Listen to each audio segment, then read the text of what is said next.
Thank you, operator. Good morning, everyone, and welcome to the day two of our international conference from icma, which stands for Ikatan Cendekiawan Muda Akuntansi. I hope you all had a restful evening after yesterday's enriching discussion. And for those joining us online, welcome back.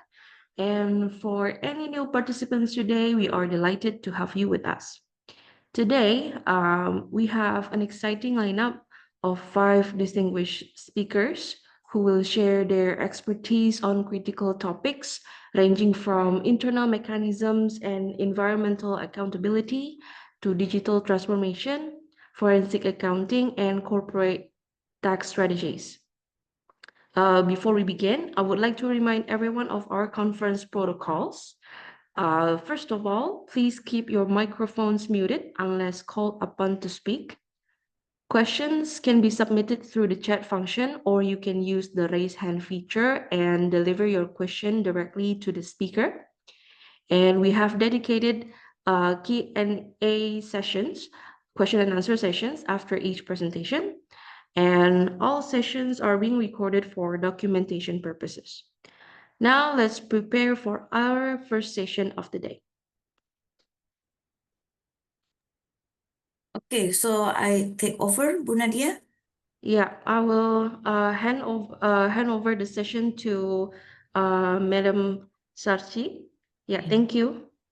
Thank you. Okay, thank you very much.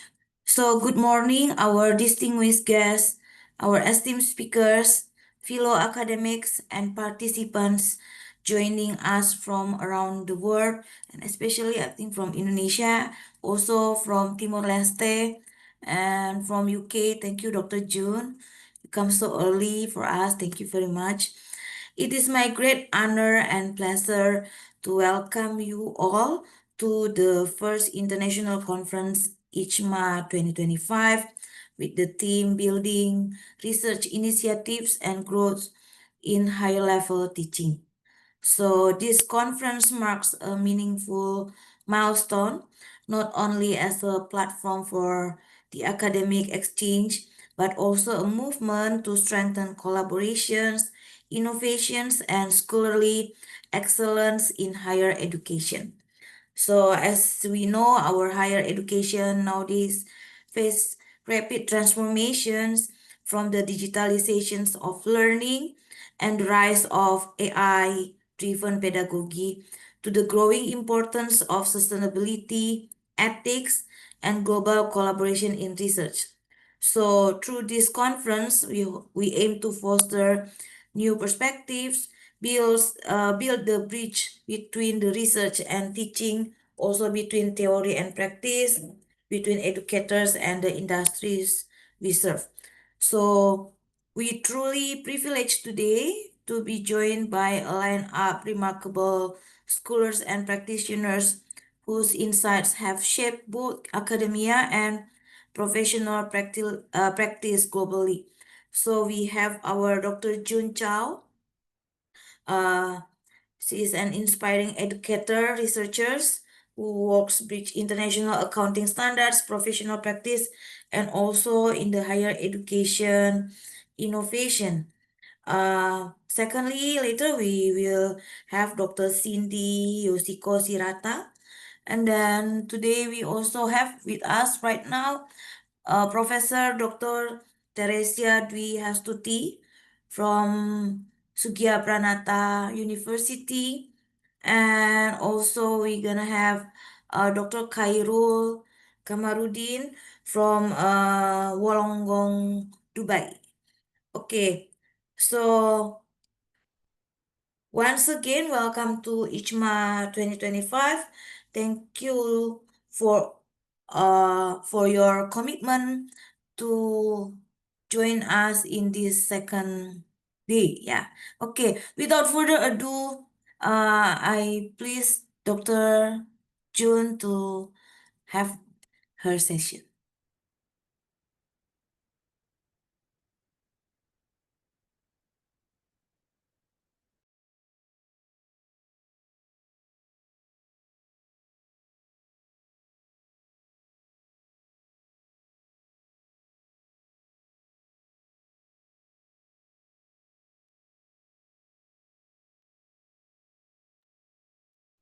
Sorry, we cannot hear you, Dr. June.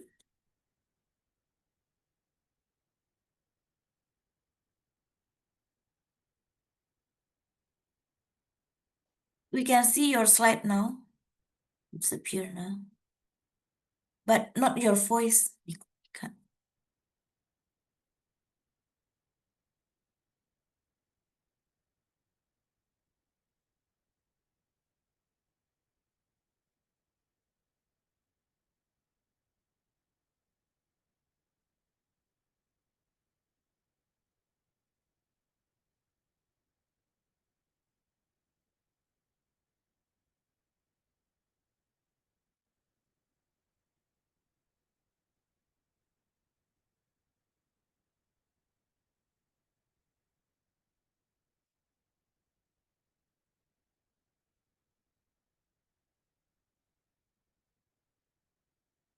Still no voice. Maybe you can check the setting in your laptop.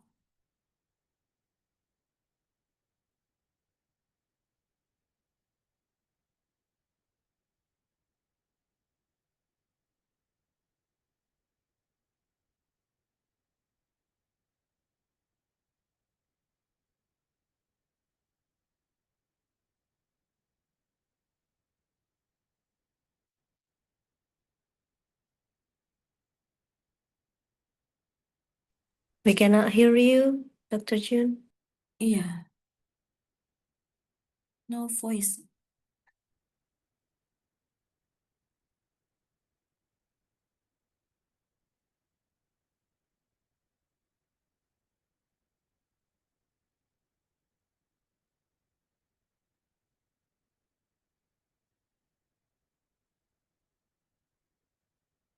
We cannot hear you, Dr. June.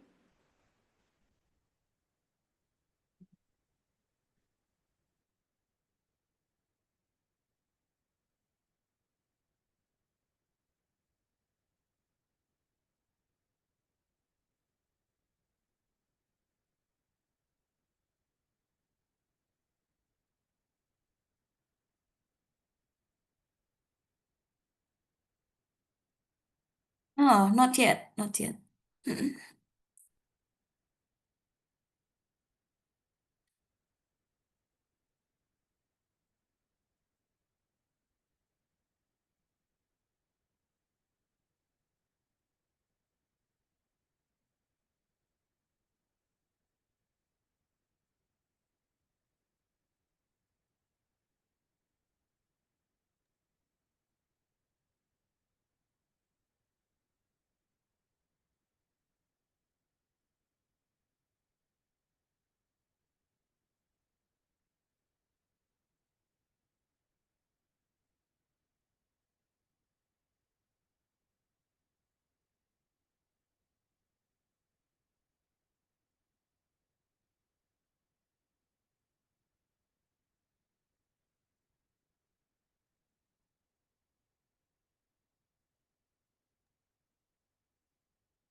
Maybe at your setting for audio, perhaps you may choose same as system for the select a microphone and select a speaker. Also, you choose same as system.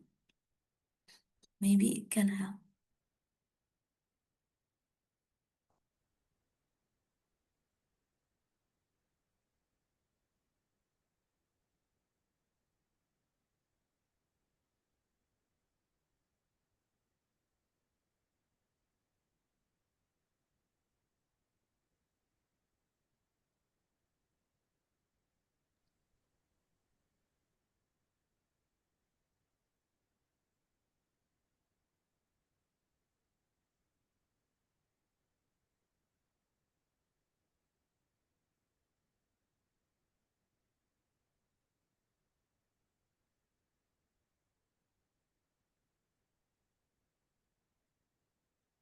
introduce the current current economic condition related to the sustainability report or sustainability condition of Japanese companies. So I'd like to show you that the reality of the not not research not only research result, but important point is I'd like to know that the reality of the Japanese economy right now. So if some of you are interested in my research, you can check about ResearchGate and download some of them. So I don't have enough time, so I quit that introduce by myself right now. Okay. So important point is that the clear up that the reality of the business. This one is focusing on a Japanese company. So I don't know that how much you are interested in Japan, but want you to know that the real condition. And what is sustainability or Japanese companies business continuously? I'm focusing on that point. So, for instance, we check about Google or something. Everywhere we can find that Japan had a bad economy, so fell into the slump for 30 years, or Japan economy is lost 30 years. So many news, so many papers are mentioned in internet. But I I don't know why that kind of data are spread so much. So I want you to know that the reality. So before studying about the sustainability points, I want you to know that market trend, stock price in Japan. So last 30 years, that sounds that Japanese economic conditions worse. Market trend, stock prices decreasing. Okay, check about reality. So this one is yen-based one. So yen-based one is, of course, it's compared that more than 37 years, more than 30 years. So price is different. But compare with, can you see that the upper part? This one is that the 2 days before's data. So converted to the yen to dollar, that's a big point because that yen become lower right now, right? So people are interested in, so it's converted to the dollar compared with that era increasing, but cost of goods are so much different compared with that 40 years ago, right? But not so much changing.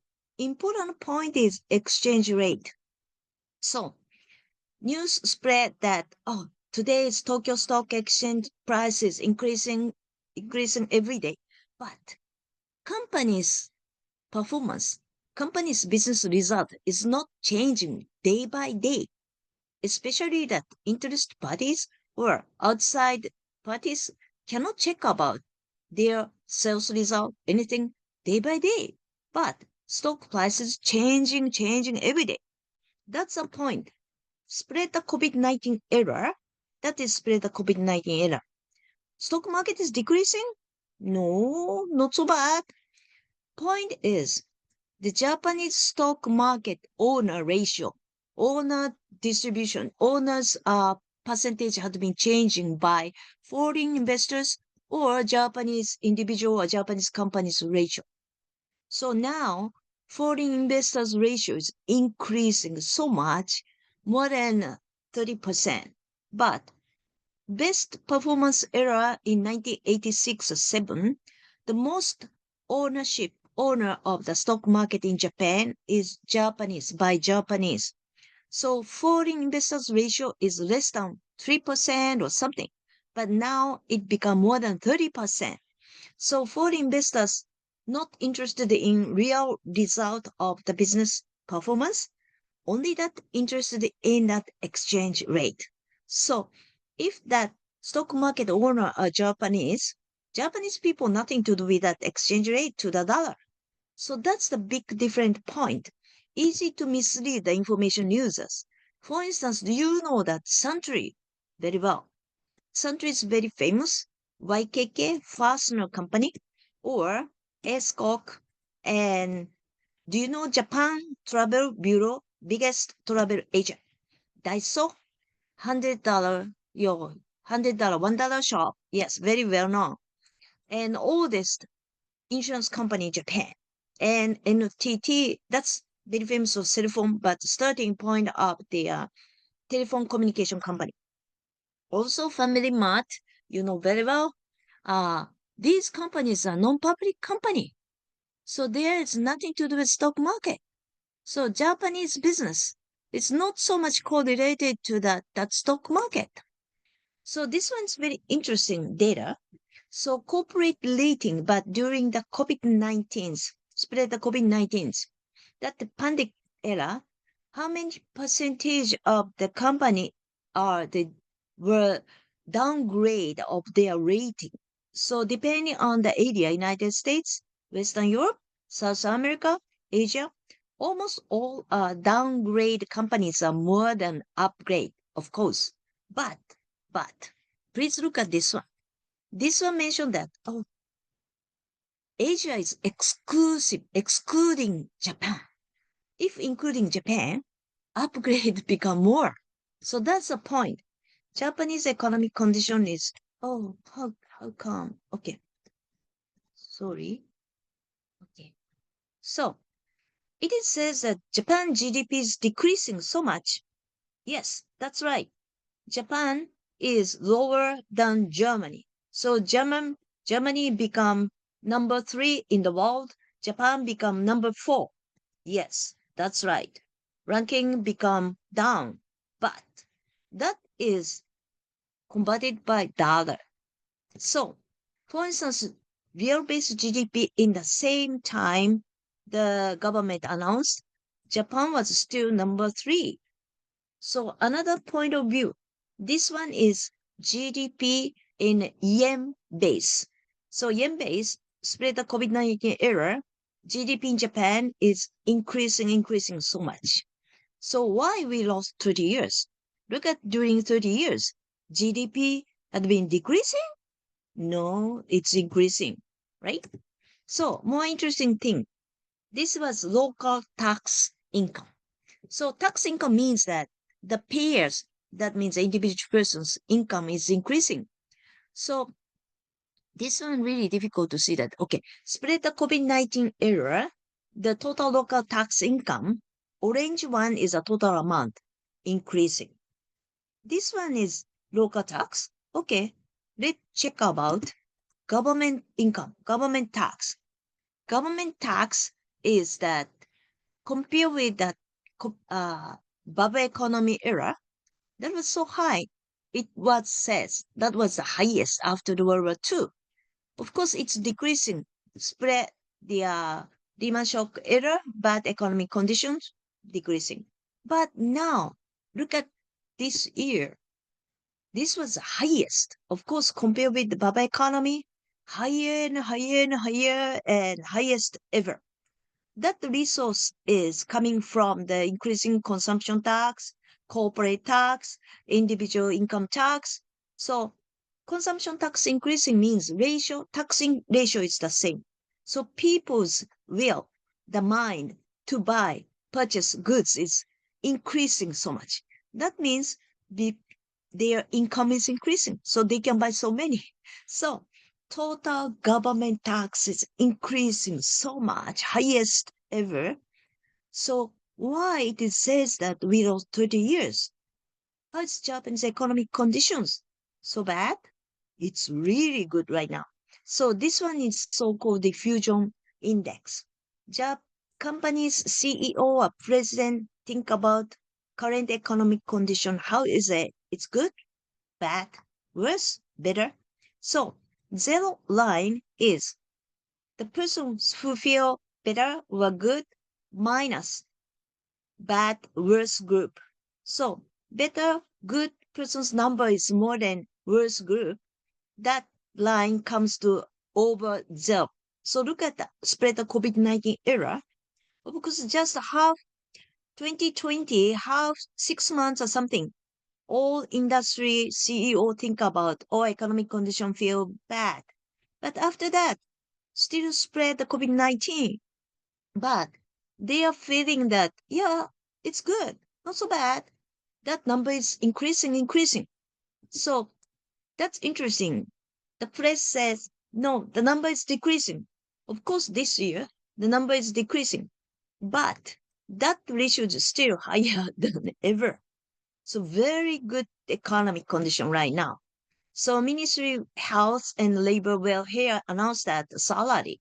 So Labor Statistical Service says that per person's salary is decreasing in Japan. Cash wages per person is that increasing 3% compared with 1 year before, 34,000. That's so expensive. This increasing ratio is the highest in the recent 33 years. We lost 30 years, but so high wages increasing. And also that increasing ratio is that 3.7%. In consumption price, consumer price index is 3.5%. So salary increasing is more than consumer price index. And also Japan has a custom habit to provide every 6 months so-called some incentive fee, summer bonus, winter bonus, that is 990,000 average this year. So that is almost 4.3% increase in previous year. That's so good condition.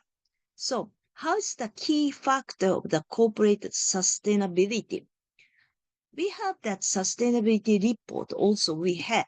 So check out that. So what is most important factor that keep Japanese companies running their sustainability continuously? What is a key point? Then important point. This one is my original bankruptcy prediction model. So bankruptcy prediction model, I says that, what does it mean? The use of the bankruptcy prediction is forecast the company's financial position. If they are going to bankrupt, they sell their invested stock or something. No. My model is not only public companies, including the small, tiny companies.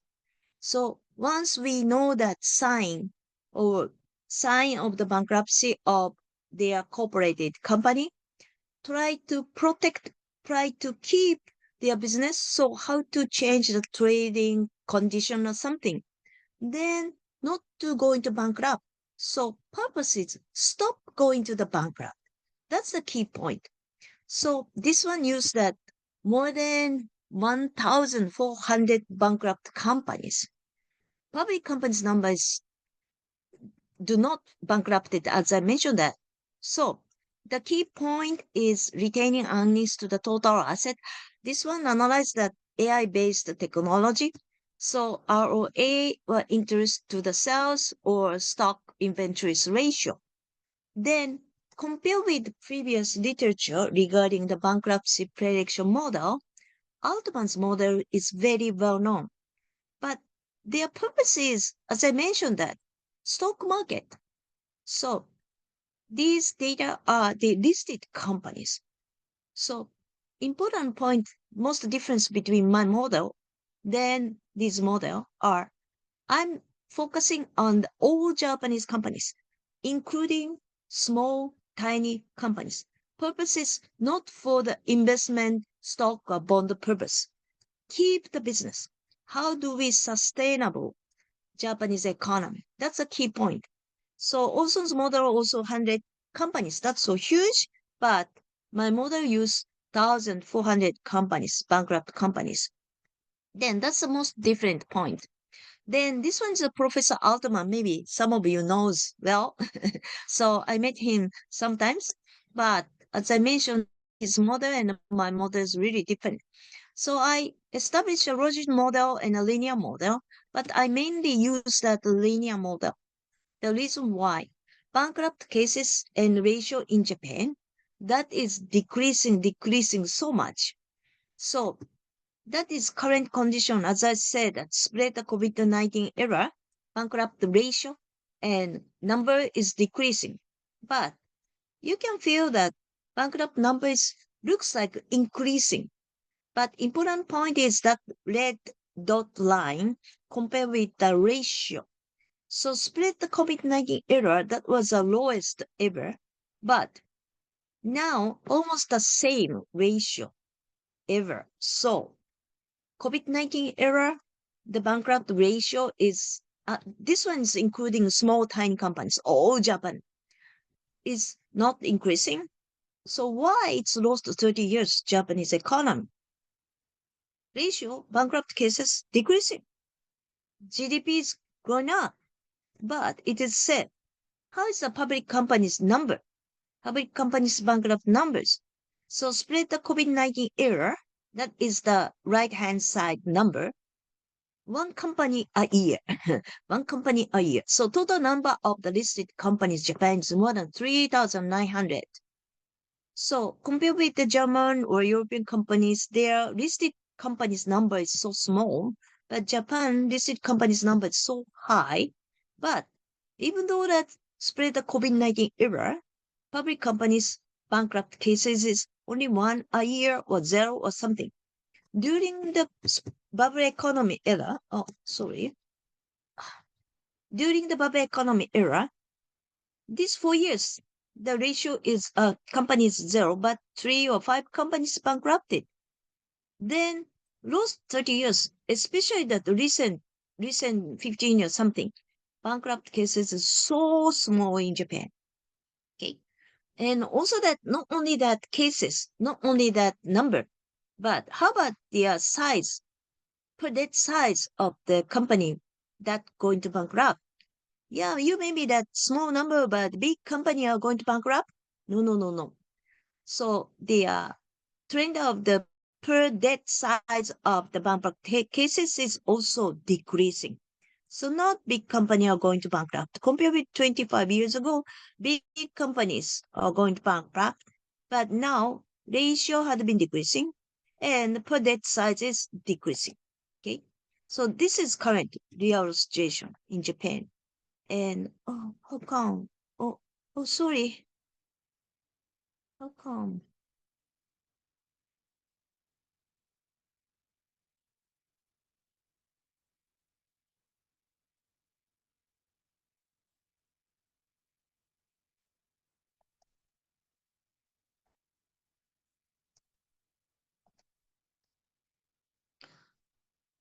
So I try to use my model of the company. Ordinary rating is that the 9 or 11 or 21 or something. But I'm also including the small tiny companies. So my rating is only 5, but normal distributed their ratio. Very important, very interesting point of my model. When I analyze that the retaining earnings, that the variable to predict the company is going to bankrupt or non-bankrupt. So spread the COVID-19 era, that check about that rate, that ratio. So B group and the BB group. BB is the 50% of the total group. So this ratio is increasing during spread the COVID-19 era. And also that C group was financial position group also increasing. So the corporate thinking about facing the risk. So they try to protect by themselves to go into bank to sustain their business. This one is that small tiny companies, owner's equity ratio also increasing. And this year, June, the average of the small tiny all Japanese companies owner's equity ratio is more than 40%. So this one is that public companies data for the 70 years.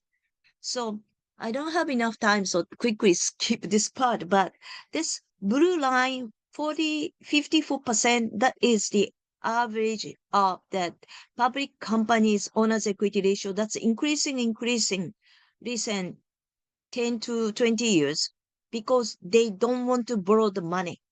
So that is a point. Japanese companies do not trust the bank.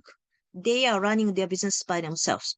So this one is a cutoff point of the rating, but why it's certain difference because that the financial position is getting better and better. It's listed companies, non-listed companies, also that the financial position of the total companies getting better. So quickly announce that I analyzed that environmental report we had. So we have a big issue. I'm not sure how many you know that Japan has so much big issue of the environment issues and so many court issue problems still running. So these issues are almost all the water leak environment issues. So bad water leaking from the factory and that spread to the river, then that influence to the people living around there. So Kotsu problem is still running. This one happened that old one is more than 70, 80 years ago. But this lawsuit is still running right now. So we check about the environment report. That is Ministry of Environment study that kind of the environment report mandatory disclose system. So I quickly skip this part. Finally, okay, I skip this one. I would like to say that final part. The company's better performance group and top 20%, worst 20%. What word they use in their report? So middle part is that all company use, but co-occur in the same sentence, what word they use in the same line, same sentence. So point is so much different because that the mm, B rating group. So worst rating group use that build, aim for, expand, try. So there, PDCA, PD's phase, plan do. They are going to do. But A rating company use that guideline, standard, explain, use. So they already had been done. So of course that company does not have enough budget, enough money. If that government forced this company to submit a report to do something, they do not have any room. They don't have any budget anymore. So important point is that check about that financial position. That's the important point. Sorry, I don't have almost 30 minutes, so I finished it. Thank you so much. Thank you so much, Dr. Sylvie. It was an interesting topic. So try to write down something about the bankruptcy prediction. Please correct me if I'm wrong. You said that in order to avoid the bankruptcy, the companies in Japan, they try to increase their retained earnings, means that their internal financing. Is it true? In order to avoid, or is there any indication that when the company is going to be bankrupt, at some certain time period, they try to increase their return earnings until before they're bankrupt? So point is how the company can increase the retaining earnings. That's the original point, right? Yes. So originally, if the company has so much benefit, so much profit, final profit they have in a profit and loss statements. But Yes. how do they use that kind of profit? Oh, Mm. increasing the dividend, okay, increasing the salary or purchase something, or the managers thinking about, oh, increasing my CEO salary. They have their decision. But interesting point of Japanese company CEO's salary is so low. Oh. And if the company has so much profit, they are not scared in the future, but always thinking about sustainability. So, okay, save the money, keep the money. If Mm. something happened in the future, then that is Japanese company's mind. So Mm. before spread the COVID-19, usually Japanese companies always thinking about get the salary, sales is increasing, get the more profit. No, keep that profit in our box. In Mm. something happen in the future. Mm. That's the Japanese company's way of thinking. Mm. So FRB, United States, mentioned that Japanese companies keep retaining earnings so much, you have to increase the dividend more, they said Mm. before. But before spread COVID-19, FRB mentioned like that. But after spread the COVID-19, FRB mentioned that you have to keep owner's equity more. Mm. not increasing the dividend, they said. Mm. Mm. So look at Japan. Mm. Japan is good. So Mm. PBR Japanese companies very low because they don't care about their stock price. Mm. So three of these companies, they are not interested in a stock or a listed company. Important point is how to keep their business, how to keep the relationship with their customer. Mm. That is most important that the CEO thinking about. That's a Mm. Japanese company's original way of thinking. Oh, thank you very much. Interesting. So all the participants, you may try to do the analysis also, comparing the Japan companies with Indonesian companies, because as I Yeah, know in Indonesia also, like about 50% or more than 50% companies in Indonesia also has the ratio, the equity ratio is higher than the debt ratio. So interesting. Being conservative is good, right? yeah. I think it's Indonesian company and Japan is so close relationship and quite similar, I think. Yeah. Yeah. We have a lots of things from Indonesia because during the Edo era, only that communicate with the Holland country. Mhm. So many words, so many taste, food, sama-sama. Yes. Then that business ways, I think that's similar. I think Indonesia and Japan. Oh, thank you very much. So about the sustainability report, because you mentioned also uh, some companies they don't really put what's that like make their report because it is quite expensive. Is it a mandatory or voluntary? At that time, Ministry of Environment was planning to do that mandatory, Mhm. but internal fighting with the MITI and Ministry of Environment, and they give up. Then now, corporate governance report that is mandatory disclosed. So Mhm. some parties including that report, so corporate should submit, but not so much detail that Ministry of Environment was planned. So a little bit disappointed. Yes. Okay, so it's still voluntary, right? Yeah. Yeah. Okay. Thank you very much, Dr. Cindy. Let's give applause to Dr. Cindy Thank you. for Terima her kasih. valuable presentation. Thank you very much. If you have any By, question, yeah, I by think. the way, I found eh, that the background is opposite. Oh yeah, I made a mistake. that's okay. That's okay. Makasih ya. Terima Terima kasih. kasih. Terima kasih. Hati-hati. Ya. Jumpa lagi ya. Yeah.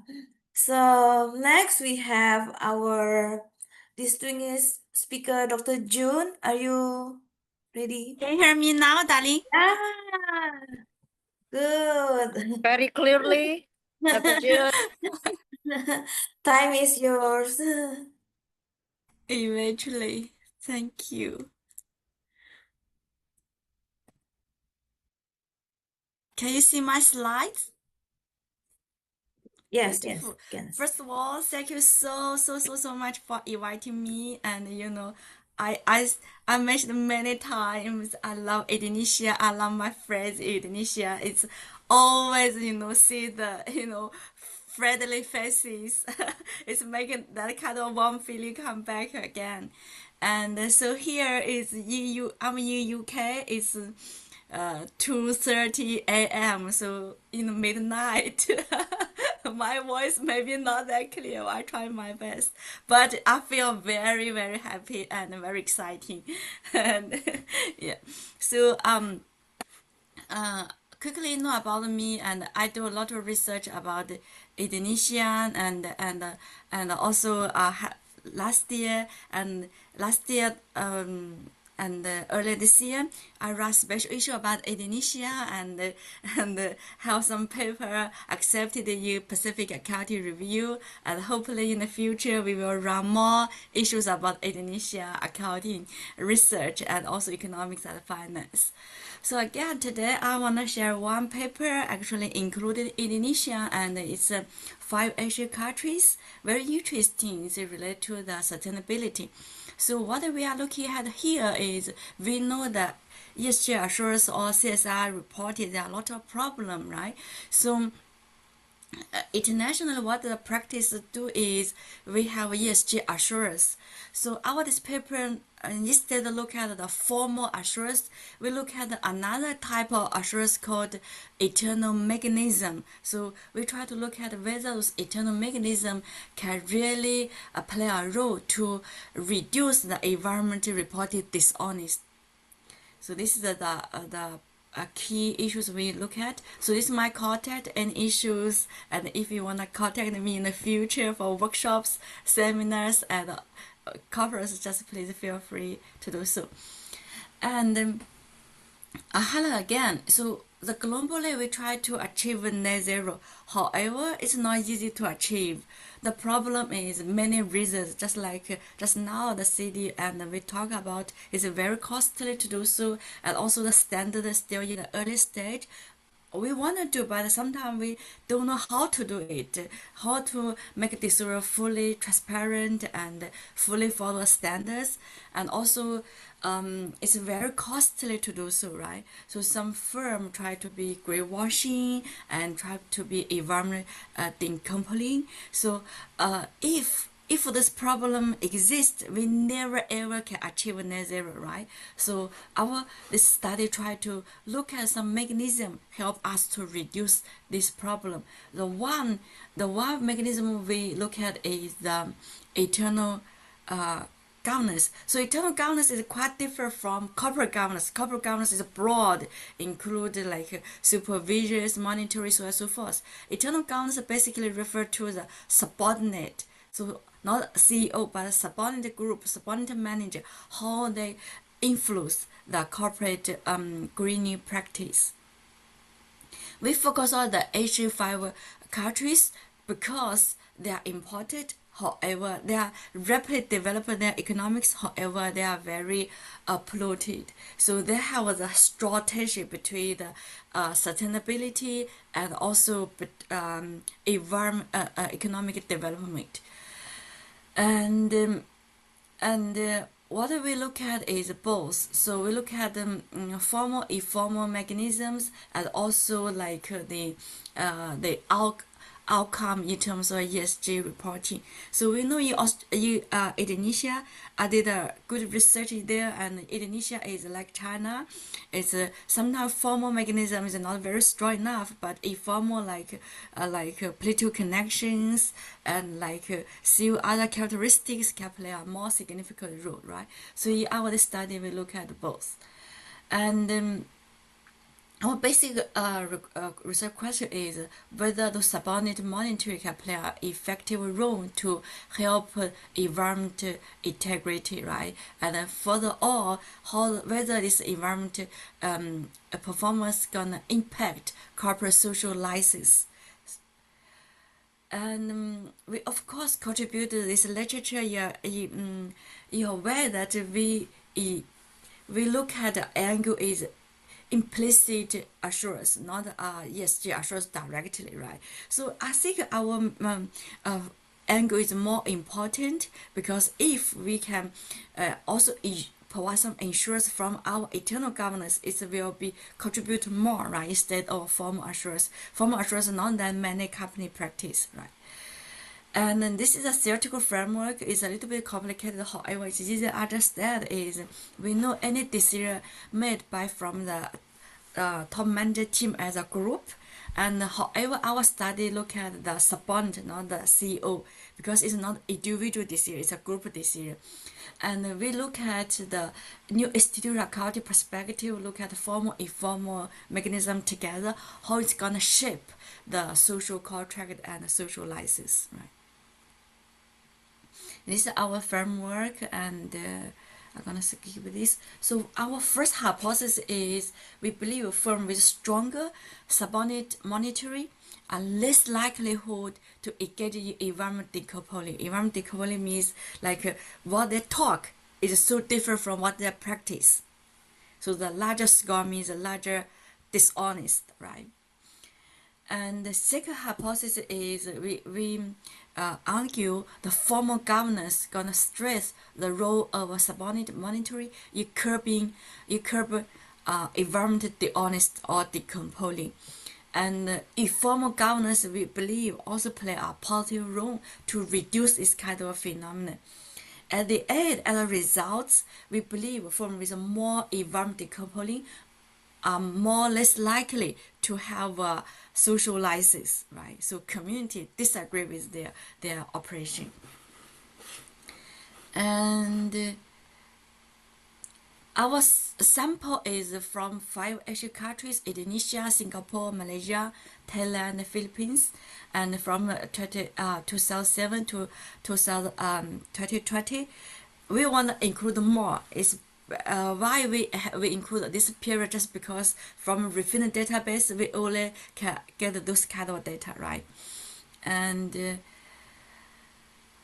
so if you're interested in this kind of research, Refinitiv is a very rich data set. You can grab more data, and also board index give you more corporate governance data.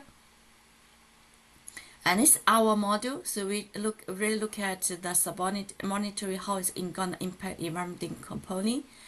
And this is the descriptive statistic you can look at. Yes, it's true. The environmental component is so severe in these 5 countries. It means they talk in a very beautiful way, but they practice in another direction.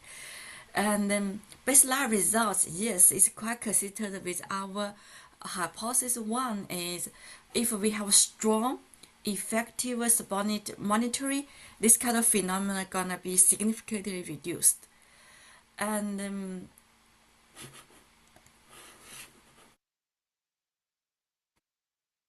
we also look at formal one, informal mechanism. For example, we look at the corporate governance and whether they have sustainability committee members or not. And we found, okay, those stronger formal mechanism also can reduce this phenomenon. And we also look at the informal one. So for example, whether CEO is very busy or whether they have higher public scrutiny, is gonna play a positive role to reduce this phenomenon as well. And the outcome is we really want to look at what's the consequences. We found like if firm keep engaged this kind of environmental component, it's gonna reduce their social license. It's not good for them, right? A community say no to their operation, to their strategy. And we also do a lot of robustness check, so ensure we provide some causality and what our story is convincing, and our results it can be generalized to the practice, right? And this is a series of robustness check. And we also, this is a specific results. So first one is we try to include more control variables, avoid omitted variable bias, and it's an Oster test. So if we have PhD participants, it's a very useful strategy. We check whether our model is accurate or it's driven by some omitted variable bias. And here we use a two-stage instrumental variable, and it's also reduced like whether we can provide causality or not. And this is a PSM approach. Basically, if we have control group, we have treatment group, we want those two group, apple compare with apple, right? So we use a PSM, make sure it's a fair enough comparison. And then we also have a icma test, just try to see, okay, it's not like those firm have a stronger subordinate and itself is more green. It's a self-selection bias, right? We try to address these issues, use a icma test. And we also use alternative measure, and so our conclusion is very simple story, but it's a very meaningful story. Say if you have stronger spontaneous monitoring, you're gonna reduce this kind of environment decoupling, and also the formal informal mechanism play a positive role to help we have a more honest environment, more transparent environment disclosure. And however, the consequences is if you keep doing engaging environment decoupling, and you will less likely who would get the social license. We know social license is very important. It's ensure you can run your business, right? So it's basically the key takeaways from our study. We have an important theoretical implication is instead of have a formal ESG assurance, your subordinate monitoring can be a very important assurance from inside. And also we have my general implications. So like if your CEO is very busy, and this kind of effect also gonna reduce. So we make sure CEOs or top management team have enough capacity, enough capabilities to ensure the environment honest. And the limitations is, of course, we know we only focus on five Asian countries. You can do global. Currently, I do global one, and also due to the database provide limited data, so we maybe have some data limitations. Of course, more opportunity for the future studies.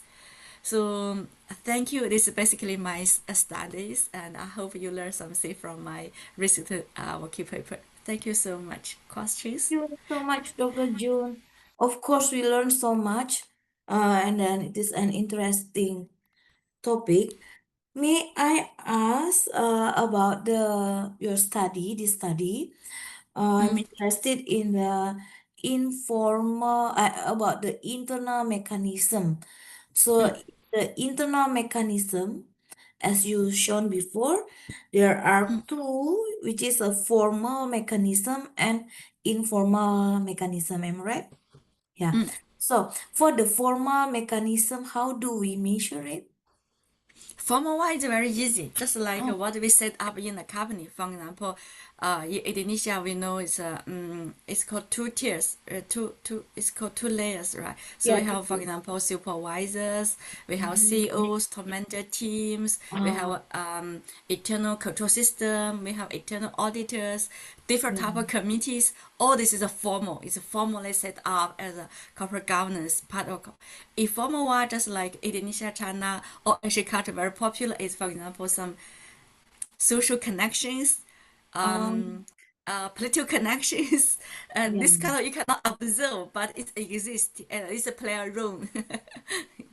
So may I say that the informal mechanism is about the characteristic of the CEO?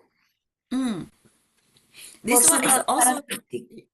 Yes, you are right, Dali. So informal wise, just like something is not very formally set up as a formal mechanism, formal control system. This one is just like exists, this play a role, but it's not a formal one. For example, CEO characteristics, whether they are busy or not, whether they have a social connection or not. And our another study, we also look at whether they have a social capital, basically how many connections I have. And this is all informal because we cannot set up this kind of mechanism formally, right? It just really Yes. depends on the personalities, characteristics, or the social connections. Yeah. Yeah. Oh, great. Excellent. And then also for the, I want to know about the environmental decoupling. Is it the Yeah. same as greenwashing? It's quite similar to greenwashing, but greenwashing isn't greenwashing basically is it's a part of greenwashing. You know, greenwashing have different ways to washing, and Yeah. sometimes they yeah. But this one we basically refer to you. It's talk you we talk in a very beautiful way. We disclose something in a very beautiful way, a green way. However, the practice is another direction. So the gap or the disagreement between what you talk and what you practice is decomposing. Yeah. And then I am interested in this one. How do you measure it?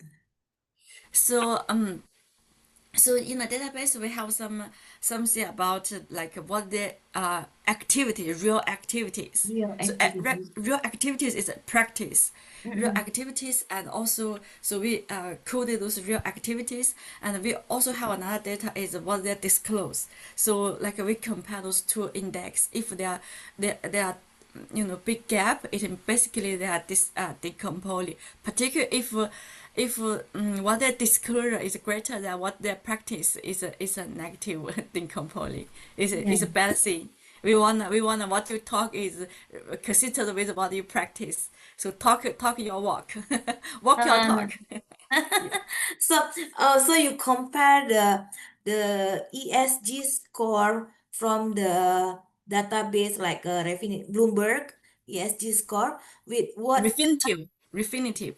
or Refinitiv, okay, Yeah. from the Refinitiv with what the company really do the action from their from the is it I mean from the real news or any resource or only from the annual report or sustainability report.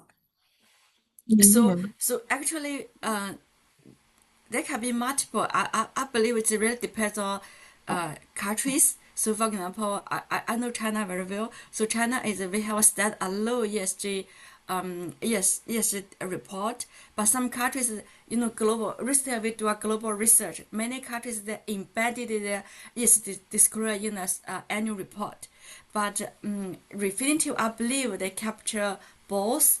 They capture any the stat alone report and also the report embedded into annual report, and then so the two type of data basically we can available. One is real activities, for example ESG or even investment, and then they really do something donations or the real activities. And another one is a score. Score basically just like what we get the data from their report. So in Wow. this way, we can capture the gap between those two. Yeah, yeah.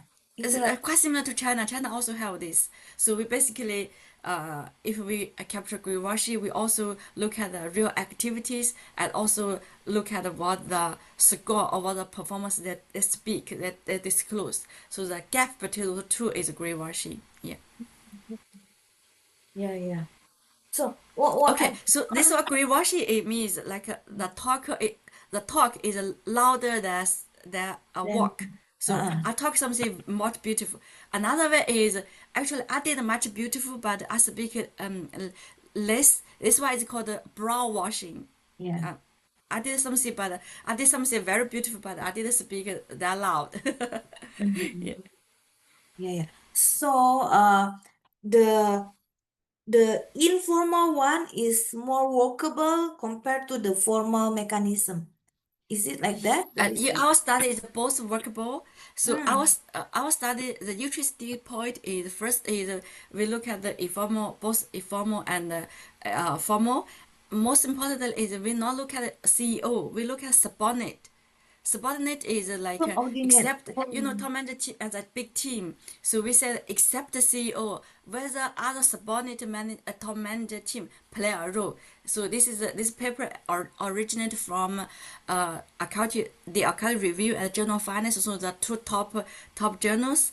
This is a new series in our accounting. So we use that one. Another I think highlight in our study is we look at implicit assurance. We not look at the ESG formal assurance. We know the a third party can provide the formal assurance. Say, okay, I go to your company to check whether you guys disclose follow standards, whether you disclose something transparent, faithfully, so on and so forth. So it's a very formal one. Our study, however, look at whether implicit one. So it's more useful because not that many company have the formal assurance, I believe. And the form database is also led to observation. For example, we did a study in whole Africa, only hundreds of observations. So very little companies, small number of companies have formal ESG assurance. So we look at the implicit assurance is more meaningful because if your company do good, actually itself is assurance. Yeah. Mm. Okay. For the subordinate, I'm keep asking you, sorry. So Very wonderful. Keep asking me. so first the subordinate, can you explain who are the subordinate here? So top management team, include, for example, other supervisors, other directors, except the CEO. So we know Yes. in a company, right? Top manager is a team. There are Mhm. many top. There are many managers, except Yes. the CEO. All other what we call subordinate. we Okay. we we assume the CEO or the chairperson is a number one. So the except this one, other is a subordinate. We call it's a internal governance because so CEO basically they have a tenure. They're gonna turn over after I'm not sure Indonesia, but some countries they are 3 or 5 years.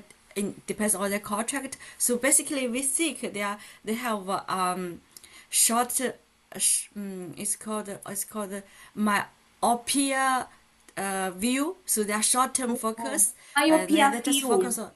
Yes, so they Yes, only yes. focus on the Mhm. strategy. We see their term, we see their tenure, we see the contract period.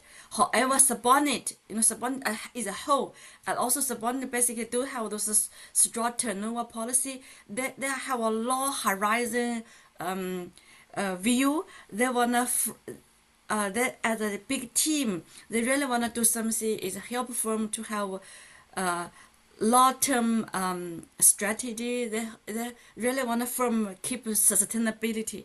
This is a fundamental theoretical mechanism. So why we gonna focus on subordinate instead of a CU? Because subordinate actually they have a long-term view. They really want to firm be sustainable. Yes, yes, yes.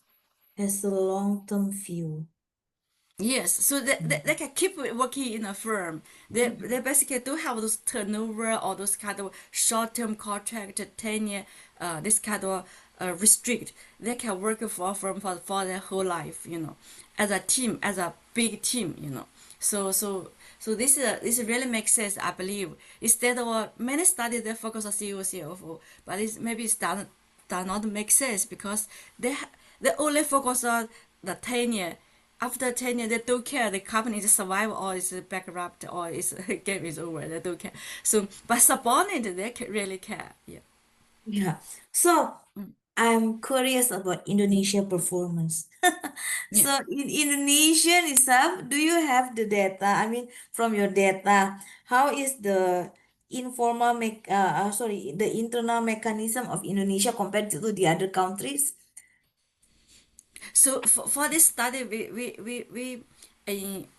we take those five countries as a whole. We're It's not the one. separate each countries. Oh, Yes, okay. but however, as I mentioned, why I meet a street and all Yeah. your beautiful colleague, and you tell that because I read a special issue, and I also read a very comprehensive uh, review paper about Indonesia, and summarize what the formal mechanism in Indonesia, what informal Indonesia, what the future studies, and let me share that paper. I can put it in the chat box. So Okay. so so so other PhDs or our scholars love that paper. You can have a look at, and it's quite comprehensive. We comprehensively look at all studies in Indonesia. Excuse me. Thank you. And we try to summarize what the formal mechanism in Indonesia, what informal one, what the status now, and what the future opportunity there. So I'll share that paper. So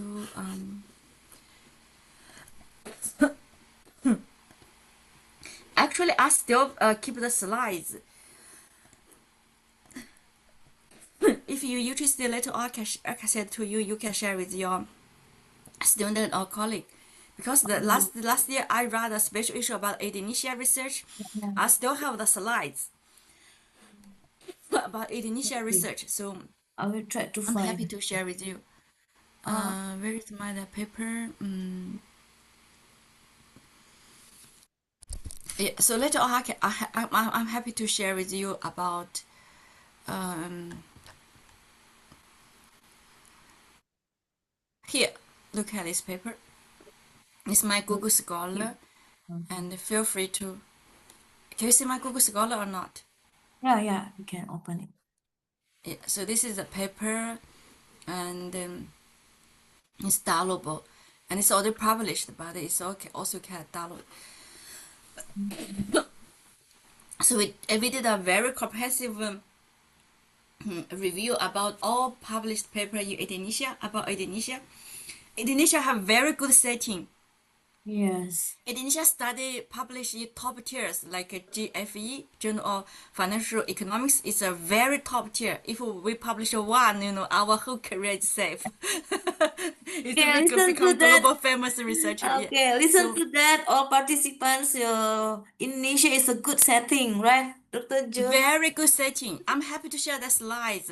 Very rich setting. That's why I keep I even call more researcher to focus on Indonesia. Indonesia have very interesting setting, and if you gotta do a careful research on Indonesia, your paper can also publish in very top global journals. For example, British Account Review, European Account Review.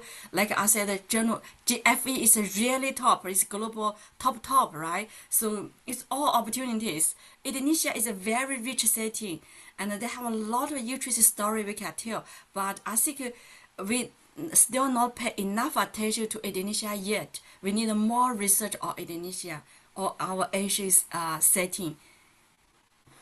Thank you. So So, if you're interested, you can have a look at this paper and a yeah. lot of interesting findings and also the future research opportunities. Can you please share it to us? Yes, of course, it's also Okay. downloadable. And Okay. I'll also have the slides of this paper actually. So last year, I meet a few of your colleagues because I write a special issue about Indonesia. So I also have the slides, PowerPoint last Oh, year. provide. I'm also happy to share that one. Yeah. Okay. Thank you. Thank So you I'm for gonna the share this one. How can I presentation. share? I'm gonna download and share with you. Yes, at the share box, right? Yeah. Chat box. So Yeah. I just directly said to you, Yeah. and So you can take your time, and then we thank you, Dr. June, for the very insightful sharing with us regarding this internal mechanism to reduce the environmental decoupling. How to say that? decoupling, decoupling, Decoupling. easy. Decoupling. Yeah. Decoupling. Because this is a new terminology for me. Before that, I only hear greenwashing. So now environmental decoupling. Okay. So please give a big applause to Dr. June. Give the Emma. Okay, thank you so much. I love you all, and we stay in touch. Yeah, thank you so much. Okay.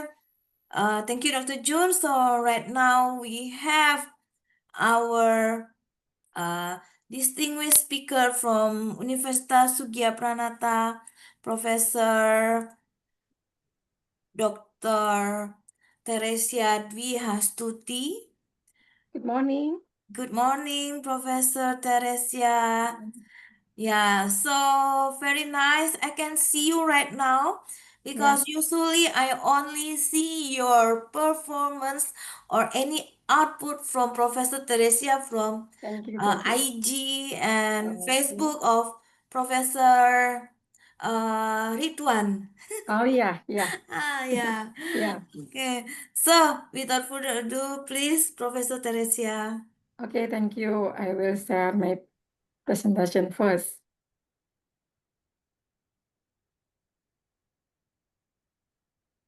You can see my PPT? Yes. Okay. Good morning, everyone. Thank you for this opportunity to share my presentation about the role of the digital technology and fraud forensic accounting for the sustainability reporting. Okay, I will start share with you about the condition of the fraud and the latest fraud trends. We know from the many media report that every day we read about the fraud, and every various of the sector maybe we can see, and every day and every month maybe we can see about the fraud itself. And there are many and every increase about the fraud. And from the media, we can take many information about the how the fraudsters use many technology to take fraud from the company. And we can see in this example about the fraud. When I try to take from the media, I get the information that fraudsters use the scheme via real-time payment, and we can get information that 20% of the customers reported losing money due to RTP scam in 2024. And Foster used to the fraud on the technology information to fraud in the digital and fintech ecosystem. We know that there are many fictive transactions, there are many fictive card with the credit card, and we know that the risk of illegal online loans and illegal investment offered through dubious application, or maybe through the website. And we know too that the foster identity forgery and more sophisticated of social engineering. And they use unlegal, and they use unautomatic with the automatic system, and they try to cheat personal information, and then they can opening a financial account, or they're exploiting OTP and password to take many fraud from the information of the company. We can call that as condition to be in the organized fraud and large scale of the fraud. And when we take from the information from the SCFA reports to the nation in 2020, I get many information about the how broad of the sector on the many industries that happen the fraud in that. We can take from this chart one that fraud case based on the industry type. We know that the highest rate of the fraud case happen in banking and financial services, and the lowest rate in the corruption we can take from the mining. But from this chart one, we can know that in every industry we get many corruption and fraud too. And I try to take from the other research I get from the credit card and side bottom in 2012, and from the SCVFA too, that there are many, they have the conclusion when try to research about the fraud and the effect of the fraud. They can take the conclusion that the impact of the fraud is make the inefficient services in the company and treat justice too, and they can treat to democratic principles and economic laws too.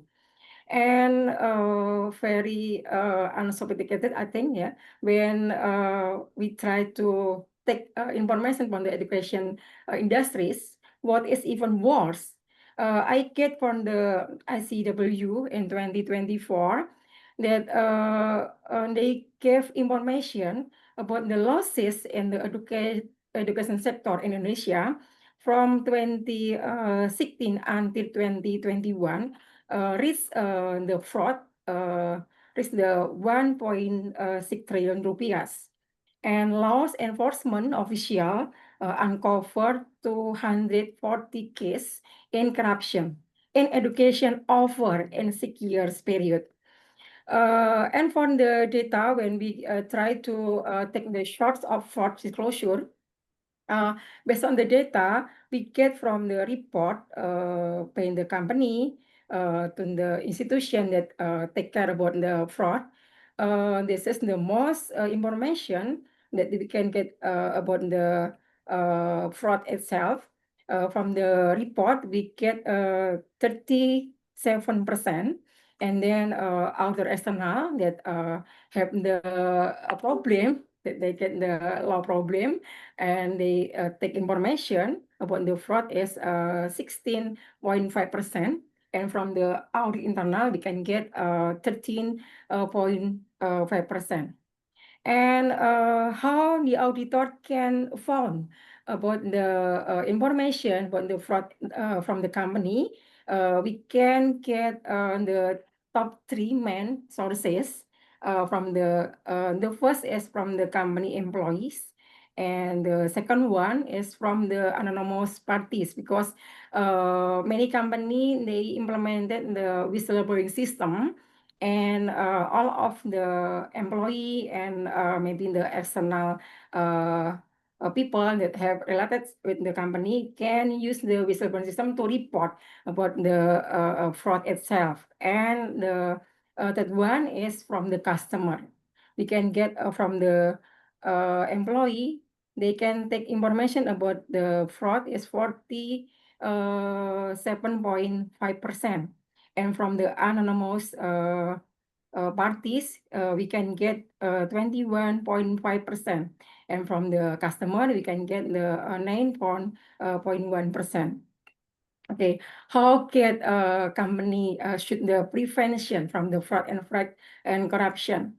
I think when we try to read a COSO, that all our companies should take the good governance. I think it's the good condition to face the fraud and corruption in the company.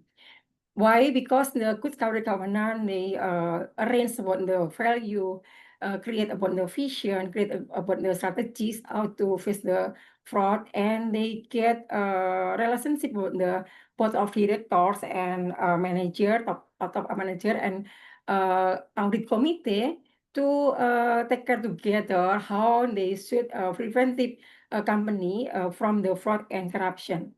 And from this circumstance of the good governance, we can establish with the principle about the transparency, about the independency, accountability, responsibility, and fairness and equality. So these values will can develop in the company to face the fraud and corruption. And from the organization hierarchy and then transparency and accountability, this will produce the cultivating an anti-corruption culture with the value of the hardworking and responsibility, simplicity, and maybe how company can increase the effectiveness of internal control. I get this information from the research by the Basri at in 2022. And how the progressive of use information technology in this decade, in this time, that we know the using of the information technology is very massive, I think. Yeah. We can use in every moment, every activities by the company. And we know from the company that they use information technology to create a record, to create a accounting system. And so auditors should use to the information technology to audit or to review about the record on the financial number of financial reporting of the client. So from the many research, I find out that how auditor use AI and big data and support to sustainability reporting too. So we can see from the many research about the using technology information that AI and big data, they use audit for to process of an amount of the sustainability data. And from the AI, they can try to analytics from the audit and can take anomaly detection. because from the anomaly condition, I think that's a symptom of the fraud. So auditor can identifying discrepancies or maybe potential manipulation that will be reported in the data in financial reporting or in sustainability reporting too. And auditor use blockchain tool. And from the blockchain, they can try to summarizing and then to take care about the potential application, use application for verifying integrity of some data, and maybe they can try to share or to poaching from the supply chains too. And with the information technology, they can try to review about the data integrity and try to verification about that. Auditor can use the information technology to forensic technique to audit, and then can validate it, report it from the sensitive information. And from the fraud detection, I think auditor can use the AI and use the blockchain to uncover risk representation or falsification of sensitive data, and the claim from that will be objectively. And now, from the COSO, ERM COSO, all of the companies should implement it of ERM risk management. So auditor have responsibility to try to assessing and mitigate risk related to the sustainability disclosure. This is the data that auditor should change the phenomenon and change the mindset that they should use the technology to take many information and to open the fraud and some the data error and maybe fictive data with the technology information. So we can take the conclusion maybe that role of the AI and digital forensic to the data together we can combine and then improve efficiency, accuracy, and proactive oversight of the sustainability reporting. Example to enhancing efficiency, the data from the digitalization or the from forensic accounting, they can try to zip up the process of sifting through large data set. And then forensic accountant, they can focus on higher level analysis. And from the improved accuracy, auditor can profit more comprehensive data analytics, and then they can get more reliable and accurate sustainability report. And for proactive oversight, I think management should implemented many technique for the using the internal audit main and for the data too, to combine digital capabilities with the forensic expertise and early detection of potential issues, so they can take care, they can prevent some data from the fraud. Okay, when I try to looking for about the how many research that focus to the using of digital framework to detect the fraud and corruption. We can see in this slide that from the Young and Bu research, they do review, critical review and literal review to find out how many research that focus on digital framework for forensic accounting. Example, we can take from the Pili et al. In 2010 and Agarwal et al. In 2011. And then Talib and Alomari, I just choose and some from this tabel. They try to the AI keep the contribution to take the systematic digital forensic. This research focus on using of blockchain to contribution for the audit to try to face about the fraud from the company. And they can use the database and they can use the blockchain to planning, to preparation, to authentic records, to detection of some symptom of the fraud, and then to investigation and skin chapter and take the presentation, and they should try to make conclusion about the founding from the audit and give information rapidly to the management. Okay, and we go to the sustainability reporting. We know that now the developing of use or presenting the sustainability reporting, I think it's not just for the big company, just for the public company, but also will be implemented in the SMEs. We know because they will take advantage for the sustainability reporting. I have experience well when I get funding from the Erasmus.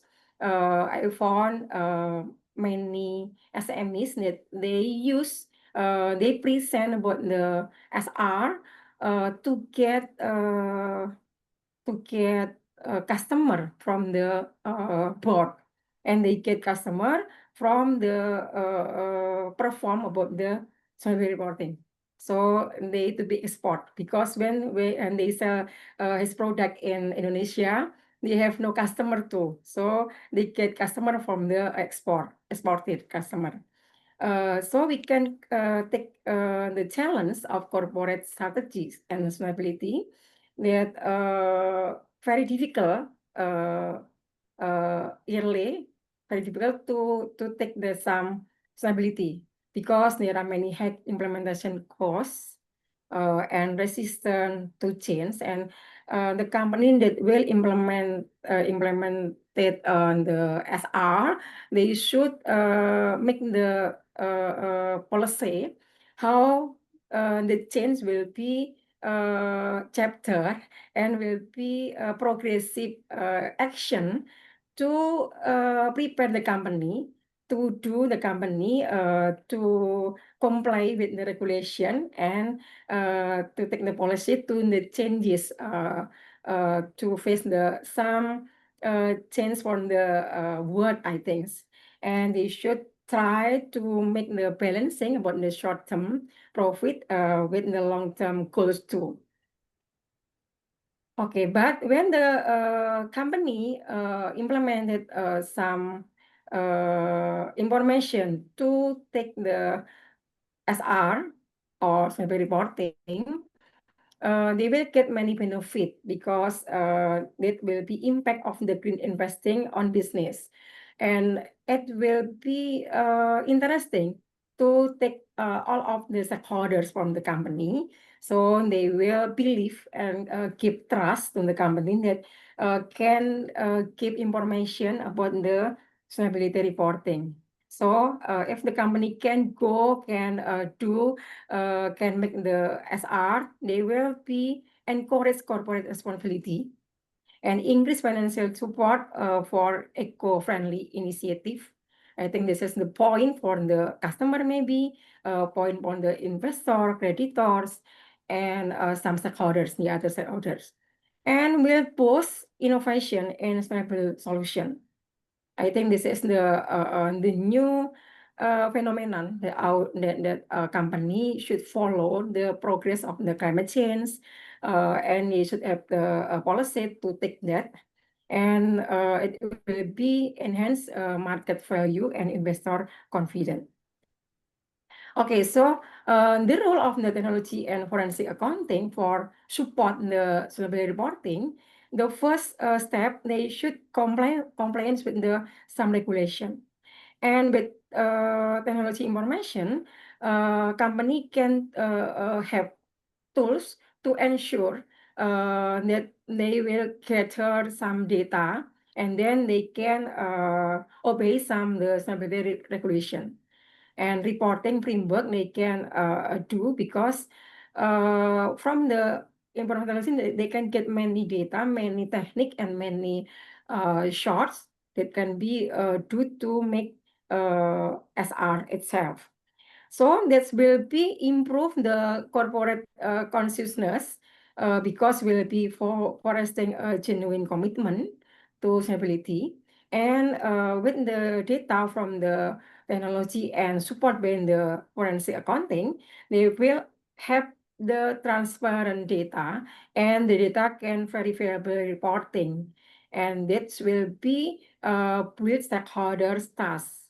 So stakeholder will confident and will continuing to support the company to get many action, and to maybe when they will invest, and they will take many advantage to the company too. Okay, and when I try to study about the what the information technology will support to sustainability accounting and reporting, we have the relevant principle from industries 4.0, that there are many principles that can implemented by the company. The first is agility, and the second one is interconnection, and the third one is information transparency or visualization, and the fourth one is decentralization and autonomous decision, and the last one is technique support and services oriented. This use information technology too, so they can the utilities of the information technology or technique from the some of database that they get from the blockchain, and they can utilize of the sustainability account and reporting, like get the real time feedback and monitoring, that to keep the management, and they can take information rapidly and make the decision making from this condition. And from the interconnection, they can make the SDGs or ESG aspect, that they can monitoring, or they can report goals, and they can take many information in the multi-dimension of the sustainability development problems. And for information transparency, they can make some information that can clearly read by the external people from the company. So from this relevant principle of industries 4.0, auditor management can take action by support from the information technology to comply with the sustainability reporting regulatory. And I can give conclusion about my presentation. The first one is fraud is like iceberg. It appears small of surface, but beneath it are many unrevealed cases. And the second one, corruption and collusion negatively impact all aspects of life. But we have many values like commitment, transparency, honesty, integrity, and decisive action to combat fraud. And companies should try to take care about that by the good corporate governance.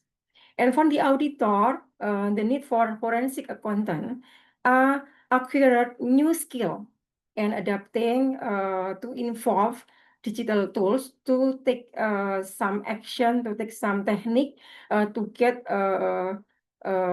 some information, some fictive data from the company, and they can detection about the fraud. And the fifth one is ensuring the ethical use for AI and data analytic in forensic sustainability works. And the last one is keeping pace with the new regulatory frameworks for sustainability reporting. I think enough for my presentation. Thank you. Yeah, thank you very much, Professor Teresia. What an interesting topic. And then talking about the fraud. Fraud itself is, we can see in the GRI number 2, it is a part of GRI 205, if I'm not mistaken. Yeah, it is about the anti-fraud. and also it support the SDGs number 16 about peace, justice. And then, Professor, about the forensic accountant adapted the digital tools and perhaps the AI and blockchain in order to detect the potential fraud. Do you have any recommendation tools, or maybe you ever study about this kind of tools? Yes, thank you, Salse. I have research with my doctoral student that auditor can use blockchains. They Yeah. can summarize about the to get data from the clients because client have the huge data.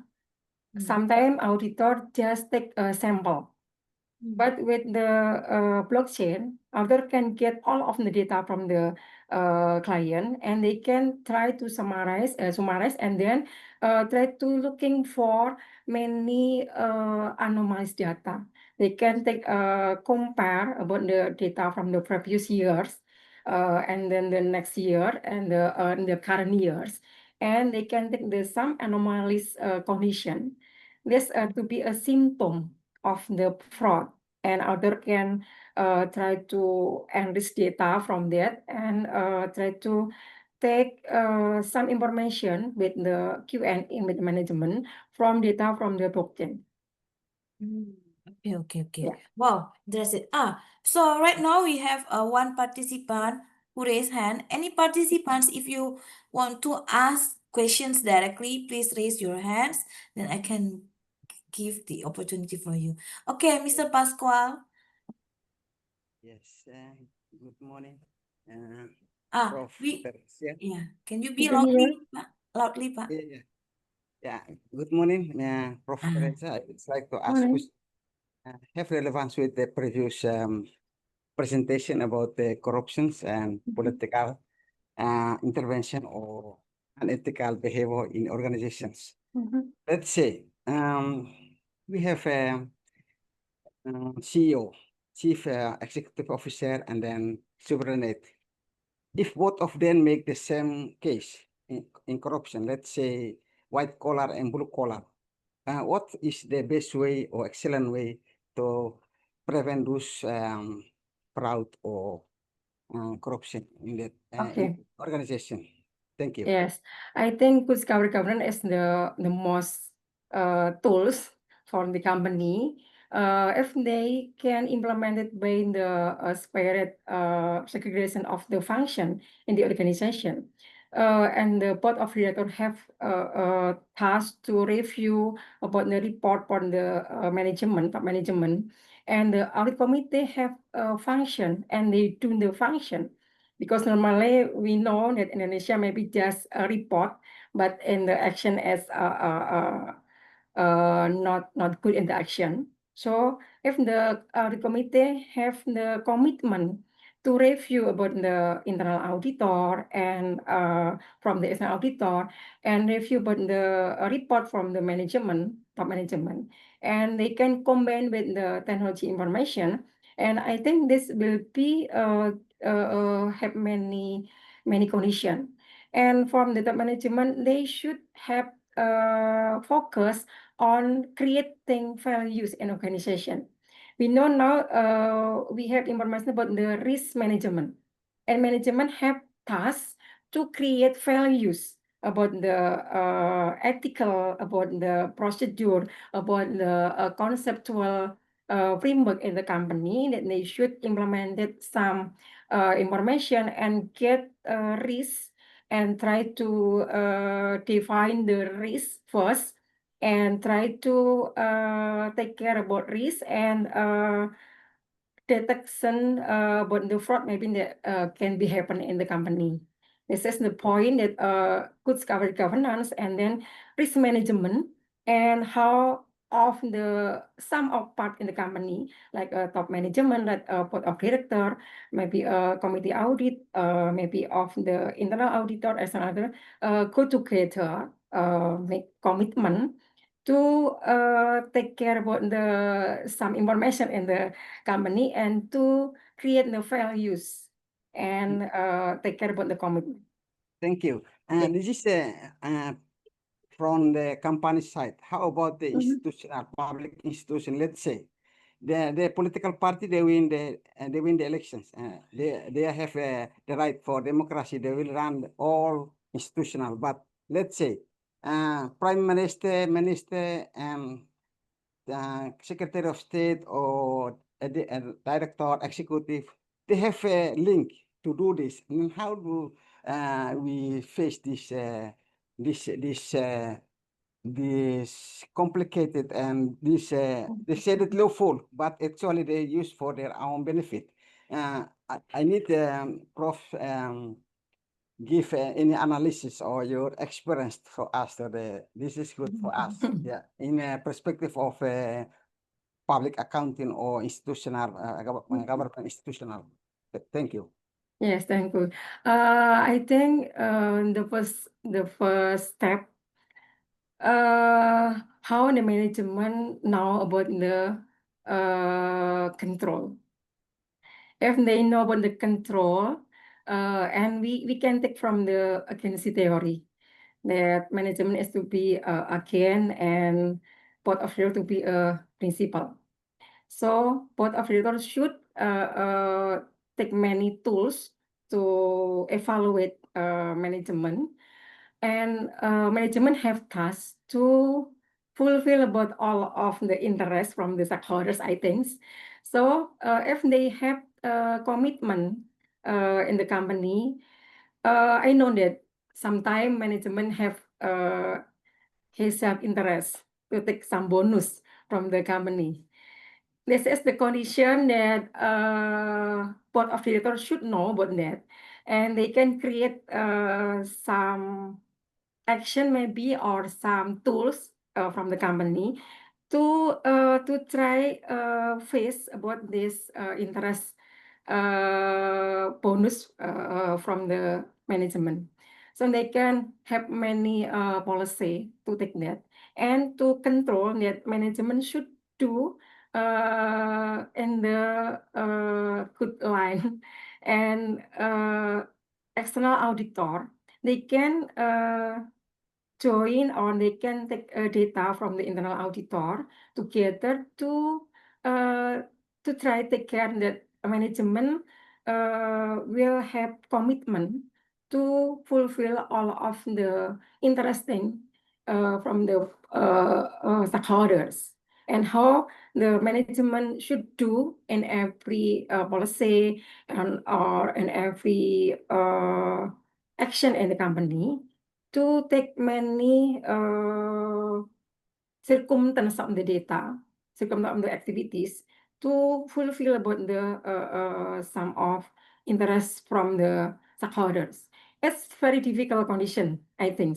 It's true. And the ethical condition that created by top management and created by the board of directors, I think, is to be the key for this condition. I think that's my answer. It's true. My question is that let's say semi-presidential governments, they have 4 pillars there, and then these things are connected. And then I am the one who appoint the CAC, Commission Anti-Corruption, and then he cannot investigate me or audit me. Even I asked to Deloitte, Big Four, to audit, but I am the one who have a chance for. I have the right. And then how this is a big you see in the international transparency index corruption we see appear there. And then this is Yes. a big symptoms of a big problem around the world, mostly in the developing country and LDC countries, less developed countries or fragile countries. Thank you. I'm agree Yes. with you, Prof. Thank you. Okay.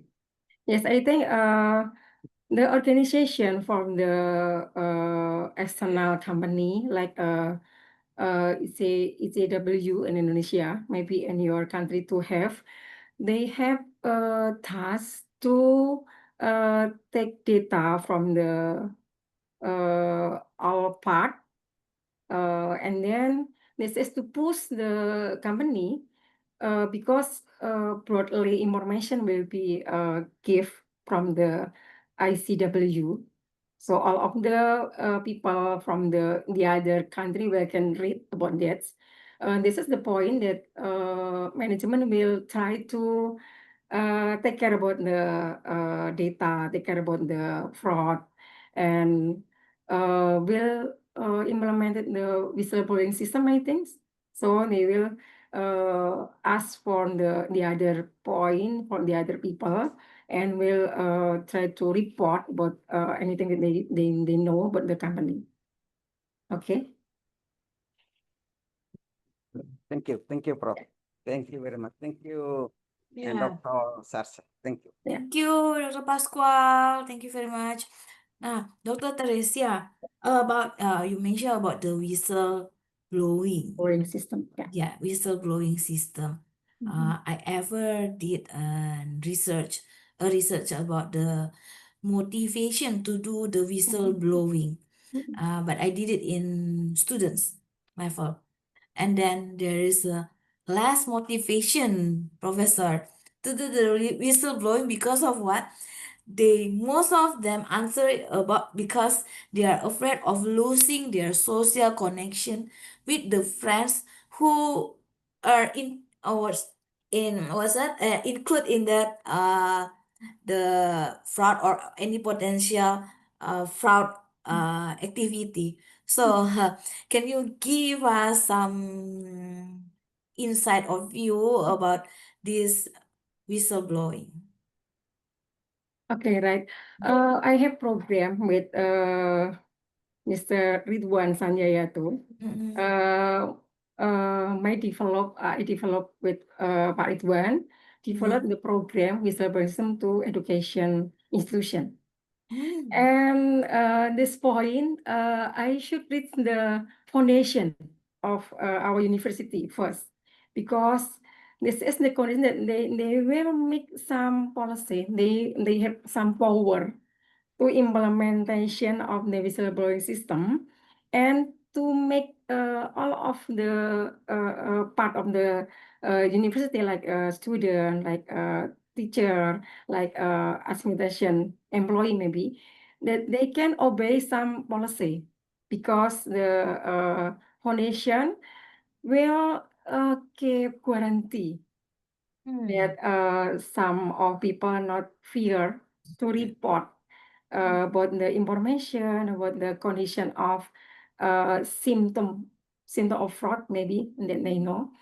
And we make the program with the anonymous report.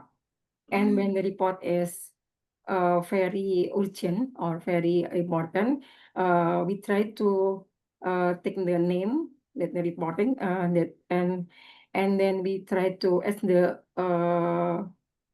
the important thing and as the condition that should we try to try to one by one to uh, take the information and then get the condition of the fraud itself. And this condition will make student encouraged to do that, because they feel not fear again, because we had commitment to face the fraud itself. Implemented already, Professor? Yes, yes. Oh, nice. Okay. Wow. But So not all the institution, but in my faculty and then in the foundation first, yeah, they do from this, and from the economic and business faculty, yeah. they implemented the whistleblowing system. Wow. Excellent, Professor. Thank you very much for your sharing your valuable insight for us. And then we give a big applause for Professor Teresia. Thank you very Thank you, much. Professor. Yeah. Yeah. So, all participants, we have this is not the least one, yeah, but this is we saved the best at the last, yeah. Dr. Khairul, Are you here with us? Yes, I'm here. Yeah, Dr. Cairo is very supportive research co-worker for us. Yeah, we have many experience with him, and then any participants here also wants to get knowledge from Dr. Cairo. He is very what's that? Welcome to share, yeah, Doctor, yeah. And I Yes. have one paper utang ke Dr. Cairo already submit for revision, Dr. Cairo. Thank you very much. Okay, so Dr. Cairo, you will share about the tax avoidance. So looks like at the first we have the economic, and then talking about the uh what is that? And then Environmental. fraud, yeah. Yeah, difficult to say that one because you told for me like a greenwashing, and then the third one we have about the fraud, and then now we have the tax avoidance, which is I think quite a bit related to the fraud, maybe. Yeah. Okay. Without further ado, we have Dr. Cairo with us. Yeah, thank you. Uh, Let me first share my presentation. Yeah.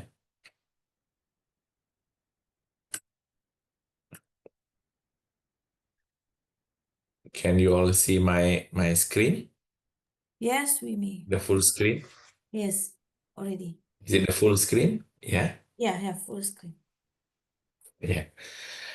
Thank you so much, Sarcha. Good morning, everyone. Assalamualaikum. My name is Khairul. Yeah, I'm honored to be here with all the young, energetic, emerging researchers. I'm old, but I see myself as young as well because I always be with the young people and always learn new things from all of you. Yeah. So I think that's my main motivation to be here with you all. Yeah, I encountered a lot of problems in my research, and finally I figure out how to fix things and how to find way to get through the publications obstacles. So today I'm going to discuss a topic, a simple topic, that is non-linear effect of product market competitions on corporate tax avoidance. Maybe corporate tax avoidance is a common topic, and where there are many PhD students doing that using various model like gap ETR, cash ETR, long run, book tax different, shelter, and many. In fact, there are post student who just graduated. They include me, not include me. They ask me to be their research partner to explore these topics in Indonesia. So what I'm going to cover today is maybe a bit different because I want to highlight that sometimes it's quite difficult for us to get the paper published. So I moved to another angle. I call it product market competitions rather than governance itself. So I'm going to go on the introduction, objective, yeah, some theory. This is the basic structure, and finally I'm going to conclude and we have a Q&A. Let me try to finish within 20 minutes and we have long Q&A. So as introduction, as mentioned by Dr. Sache, that corporate governance is a global issue. Governance need to survive, need to have money, and one way to raise money is through taxations. And government need to spend the money. Yeah, as our friend Pascal said, that corruption is basically will drain the money out to illegal activities or to illegal peoples, which will, at the end of the day, will not help government or countries to develop well or invest in the right human capital infrastructure and so on. So, however, business are motivated to pursue tax governance strategy in order to minimize cash payment because they want to invest in other activities. They use the loophole or inconsistencies in tax law. That's how it works. And let me put here that tax avoidance and tax evasion is a two different concept. Yeah, tax evasion is illegal, whereby tax avoidance is using all the loopholes. So the previous study shows that the government lost a lot in tax revenues over the years, and in other in and the effect is it will lead to erodes in public trust, fairness, yeah, and integrity. So this is the main issue relating to corporate tax avoidance. Our main interest, another variable of interest here is competitions. We're looking at these people running, yeah. I presented this before. When it comes to competitions, competition basically give us pressure for performance. If we look at other people publishing at Q1, so we also want to publish at Q1 journal, in Q1 journal, yeah. If other people publish in a better journal, A or A star journal, so we also want to go to that kind of journal. So this is competition. Competition is, I can say, this external governance. We have our internal governance for firm, like board, independence, board size, board meeting, yeah, audit committees. All these are internal mechanism. But we have peer pressures. Yeah, our friend completed the PhD within 3 years, so we want to do it within 2 weeks, in a shorter period. We saw our friend managed to publish 3 papers in his PhD. So in all her PhD, they are PhDs. So we want to do it better. So the pressure basically is a kind of governance, yeah. So it will encourage innovation, how we manage risk, as well as the question related, how about tax governance? How about tax avoidance?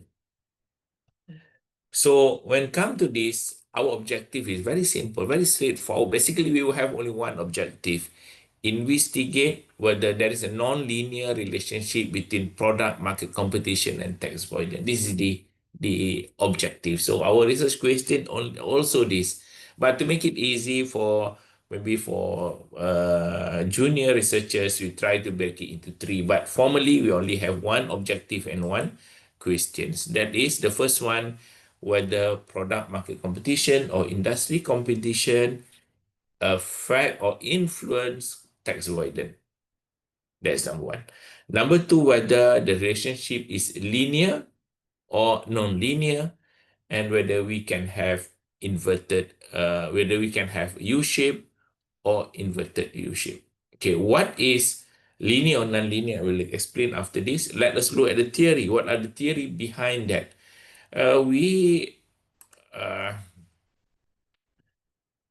found that there are two main competing theory. The first one is about trade-off theory, whereby you can say that moderates competition incentivize tax avoidance to secure internal finding. Yeah, there is a one side of theory saying that, yeah, competition leads to the needs to have more cash. And to have more cash is to pay less tax. Okay? To have more cash is to pay by paying less tax. That is the idea. The second one is competition itself is a kind of governance. When you have strong competition, you will have high scrutiny, many people looking at you, your competitors, your enemy, is looking at you. So you cannot make mistake. Yeah. So this will lead to low opportunity, low chance to commit or to pursue tax avoidance strategy. So these are the two theory. Let's look at the evidence. The prior evidence, yeah, which argue that the positive relationship between competition and tax avoidance say that firm in competitive market use tax avoidance to enhance cash flow, and this study support the trade-off theory of cash holding. While the negative, yeah, sorry, the negative relationship between tax avoidance, on the other hand, is increased competition leads to scrutiny, yeah, reduce tax avoidance. So this align with the agency theory. So these are the two contrasting theories. Okay. Okay. From there, we come up with a synthesis. Maybe it can be both. It can be positive, it can be negative, but what are the ways? So that's why we look into the non-linear. Okay. So what's non-linear? I have this graph here. This is the inverted U shape. Inverted U shape. Yeah. Let me put a simple example. Maybe, yeah, some of us are not from quantitative, yeah, purely quantitative research. Let me say a simple example. We do exercises, yeah. We play badminton. Badminton, yeah. Badminton. So Indonesia are very good in badminton and foot and soccer. Okay. Let's say badminton. Yeah. The Indonesian badminton player like Alvi Farhan, yeah, Alvi Farhan, he exercise, he practice. Maybe he practice 2 hours a day. He has very good result, good 2 hours a day. And then he practice 6 hours a day. The result become better. All right. The positive relationship between practice and output, performance, and the gold medals. Yeah. The more he practice, the better the result. What if that player practice 10 hours a day? Will it produce good result in the tournament? Maybe no. Maybe no. Why? Because he already exhausted all his muscle, yeah, all his muscle that cannot move already. Remember, he got injured, yeah, injuries and so on. So at a certain point of time, you can say that a 1 hour practice is good, 2 hours, 3 hours, 4 hours, maybe 6 hours a day is good. But when you go to certain level, there's a limit. There's a limit on certain thing. So that limit is what I call as the inflection point limits. After that limit, whatever you do will turn the directions. Yeah, it will give negative impact or positive impacts. Yeah, so depends. In the case of inverted U shape, at the beginning is going to be positive. After that, it will turn to negative. So I did explore this concept a lot, and I have few papers in line. I think I already published 2 papers using this concept. So for the PhD student, please feel free to explore this, and you can easily get your paper published. Yeah, because linearity is just a OLS assumption. It doesn't apply to the real world. So non-linearity might be a good assumption. So this is our studies. We use data from Refinitiv and World Bank. Yeah, we exclude financial industries, utilities. Yeah, we exclude company with losses. We don't top and 1%, top 1%, and top and bottom 1%. And finally, we have sample of 81,000 firms more from 47 countries. So how we measure tax avoidance? We use a simple measure of tax avoidance, that is cash effective tax rate. Yeah, the percentage of cash over the profit. So the higher percentage of cash paid mean the lower tax avoidance. You pay a lot mean lower tax avoidance. So to make it easy for interpretation, we transform it. We use 1 minus cash. 1 minus cash mean the low. We can use -1 multiplied by cash CETR, but in our case, we use 1 minus cash effective tax rates. That is for the short avoid. For long-term avoid, we use the average value of this rolling for 5 years period. Okay. And for competition, we use the Herfindahl and Hirschman index. I love this index, yeah. Okay. So what happened here is we use 2 proxies, PMC, competition based on asset and sales, that are equal to 1 minus, Herfindahl and Hirschman index. Okay, what are these index? Yeah, the PhD students can think this as your moderating, mediator, or your control variable. Let's look at this. We have Industry X. Industry X has 3 firms. We have Company A, 80% shares, Company B, 10% shares, Company C, 10% shares. So total is 100%, for this company. But let's say energy industry. So how we work out this one? 0.8 squared, 0.1 squared, and 0.1 squared. So we get a score of 0.66. This is, I call it as low competition industry. No competition. Why? because company A dominate the industry. B and C, they cannot even challenge A. So this is low competition industry. Another industry is we have also three companies, A, B, C. The market share is 0.3, 0.3, 0.4. So when we do this 0.3 squared, 0.3 and 0.4, we have 0.034. In this case, these three companies are basically equivalent in terms of market share. So the competition is very high. Not moderate high, I get moderate high because the number is low. So this is moderate competition. And we have another industry. There is 10 firm, each industry has a market share of 10%. So 0.1 squared for 10 times, so the competition is 0.1. So from here, we know that industry Z or industry Z here, it has the highest competition. Like when you go to the stall, to the street, there are many vendors selling baksos. There are 10 vendors selling baksos. So the competition is very high.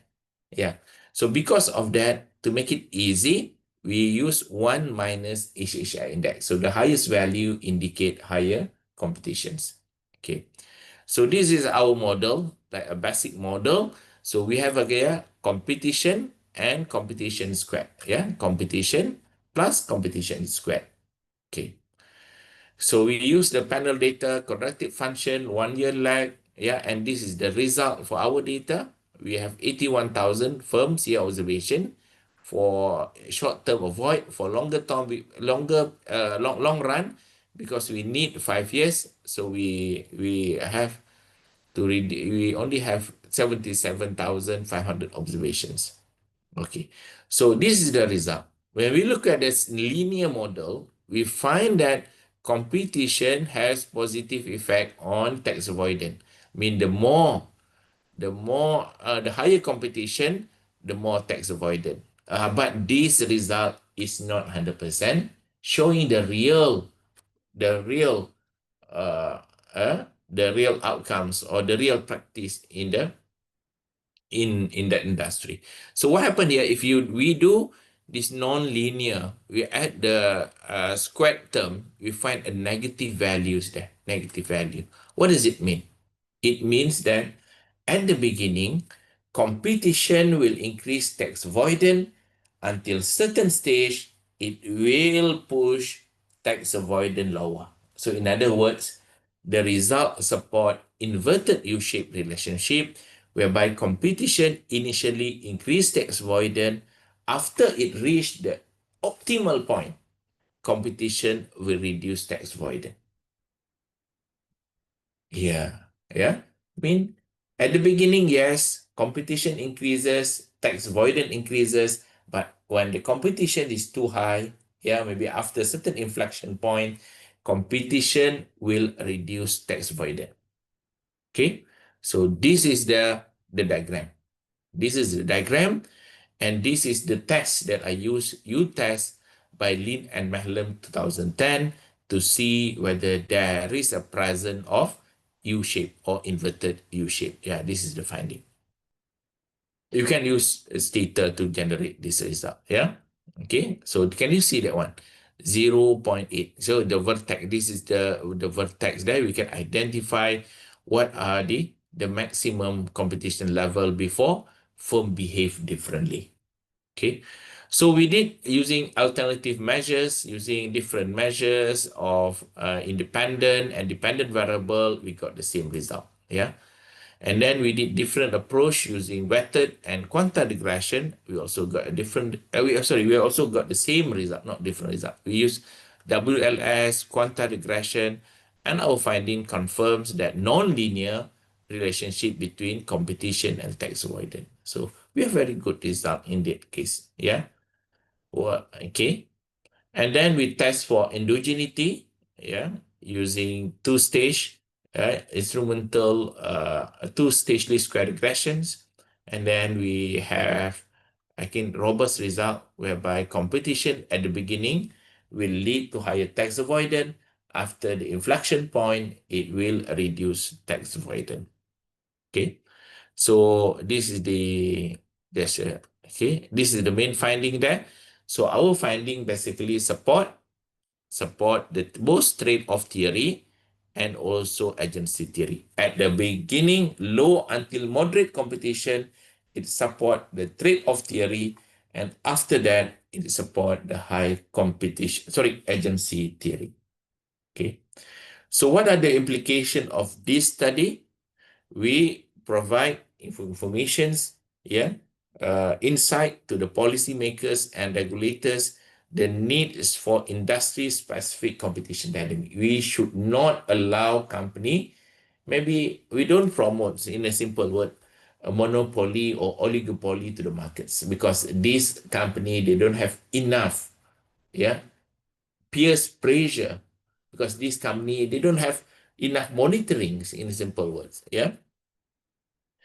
and stricter enforcement and transparency measure may be effective in highly competitive sectors, while incentivize for ethical tax practices could be more suitable for moderate competition industry. So low competition or moderate, we need to find other mechanism.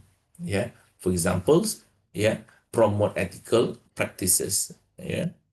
So as a conclusions, we can say that this study revealed a non-linear inverted U-shaped relationship between competition and tax avoidance. The findings suggest that firms in moderate competitive market may use tax optimization strategy to increase their cash, while intense competition lead to increased scrutiny and shift its strategic priority, thereby reducing aggressive tax avoidance. So this is the basically the findings. As competitive at moderate level, the result align with the trade-off theory, whereas at the high competition level, it support the agency theory. So this is just before I move to that, I just would like to share another papers that I wrote recently, I think 2025, on non-linearity. So this is the two papers. The first one is about board size and board independence. How these two factors, board size and board independence, have some effect on corporate sustainability. So the relationship is not linear. So this paper shows there is a non-linear relationship of these two factors, on ESG heading, and this paper has published in corporate governance, Another paper is between the board independent and investment efficiency, also find that these factors has non-linear effect with investment efficiency. So I think I have another few coming soon, inshallah. So with that, take your time to explore whether competition can be a good variable for you, or if that you already covered that, maybe your result is not linear. It can be non-linear. Non-linear can explain how we can have contradicting or contrasting theory relating to our topics. I think with that, I pass back the session to Dr. Sacha. I welcome any comments, any question. If I can answer, I'll try my best to answer. Thank you. Thank you very much, Dr. Khairul. So, yeah, perhaps this is like a new also insight for all of us talking about the non-linearity. This is good for all the PhD candidates here. Dr. Cairo, they can try to do the analysis in the non-linear U-shape, inverted U-shape. Now, about this one, Dr. Cairo, actually I have read many papers also in their limitation and usually suggestion for future study, especially when I read about the ownership. Many researchers Yeah. also say that ownership supposed to be a U shape, not a linear. So in certain conditions, the level of ownership, institutional ownership, for example, the level of institutional Yeah. and ownership can be beneficial for the company, but in certain level, it is a advantageous for the company to have certain level. Yeah. So Okay. Dr. Cairo, for the non-linear itself, is it that easy that we only put like the square or any Yeah. what is that, like the formula Yeah, to square say that term, yeah. this is a non-linear? A good question from Sarcha regarding that one. Okay, let me go back. If you can see my screen here, yeah, I'm not sure. You can see my screen. Yeah. The model that I'm showing now, is it the Yeah. full screen? Yes. Yeah. Yes. So if you look at these screens, yeah, the idea of nonlinear is linear. This is the basic nonlinear, yeah. U shape, non-U shapes, yeah. We have S line, yeah. There are many, but this is the basic one. Okay. What I did is I used the basic model, yeah. PMC. PMC is just the basic equations. You can use both sides, you can use both independent. And then the second variable is to have the squared term. The squared term. Yeah, I mean PMC multiplied by PMC. So that is the squared term. The idea is if you got the beta 1 for PMC is positive Mm-mm. and the beta 2 for the squared term is negative, so the direction will be positive and then negative. So we call it as inverse or inverted U shape. Yeah. Yeah. Positive and then But negative, so it is inverted. negative Yeah. U shape. Yeah. But if you got it negative, Mm-mm. and Yeah. then positive, it will be the U shape. Yeah. So that is the basic nonlinear, yeah? If you got negative, and then you got positive. Let's say greenwashing, yeah? Because Dr. Sarche love greenwashing. Yeah. Maybe I'm relate greenwashing with ticking the box. Ticking the box. Okay. I did study a lot on women, yeah, women directors, women participations. Some countries they have regulations. You must have minimum one woman directors on the board of directors. Yeah. Board of commissioner in Indonesia, they call it board of Yeah. commissioner, What of yeah, or board Yeah. of directors, yeah. At least one. Okay, you must show that. So when we have that kind of rule, businesses they tend to follow the rule, not because they want it, not because they believe that women have a better idea, they are more conservative, they have a different way of thinking than men, because they just want to tick the box. Yeah. So at the end of the day, they will appoint their relative, their niece, their family members, their mom, their dad, they don't know that their mom, their aunties to be the directors without proper selecting the right candidates. So the effect might be negative at the beginning. For example, women directors and investment efficiency. At the beginning, when we have one or two, it will not give impact because that is, I call it as ticking the box, ticking the box. Okay. And then when it comes to more, three or four, then it's going to give positive impacts because maybe women, by having one woman on board, they just keep quiet and look at the men. What are they discussing now? Yeah, that is non-linear because the impact is negative at the beginning and then it's going to climb up. It's going to be positive after that. So that is non-linear as well. So there are many things in life is non-linear. Yeah. Yeah. Okay. Yeah. Great. Any questions from participants? Yes, from me, Pascual. Oh, yeah. Yeah, Pascal, please. Dr. Pascual, please. Yeah. I think I Prof, did stop sharing my screen. Is it good okay? morning, good Yeah, already afternoon, stop share. Prof. Khairul. Yeah. Yes, Pascal. Yeah. I have a relevant question with Dr. Sarse about PO, beneficial ownership. This is really happen and a big issue in WTO, ASEAN, and EPG, Asia Pacific Group as well, because of a company that we call RP, representative permanent in any countries. We don't know where is the owner. This is a big question. and then have relevance with terrorist money laundering and terrorist finance as well. And then big impact now, and many countries in Asia Pacific, about 42 countries, including Timor-Leste, also join there, and then they see this is an impact.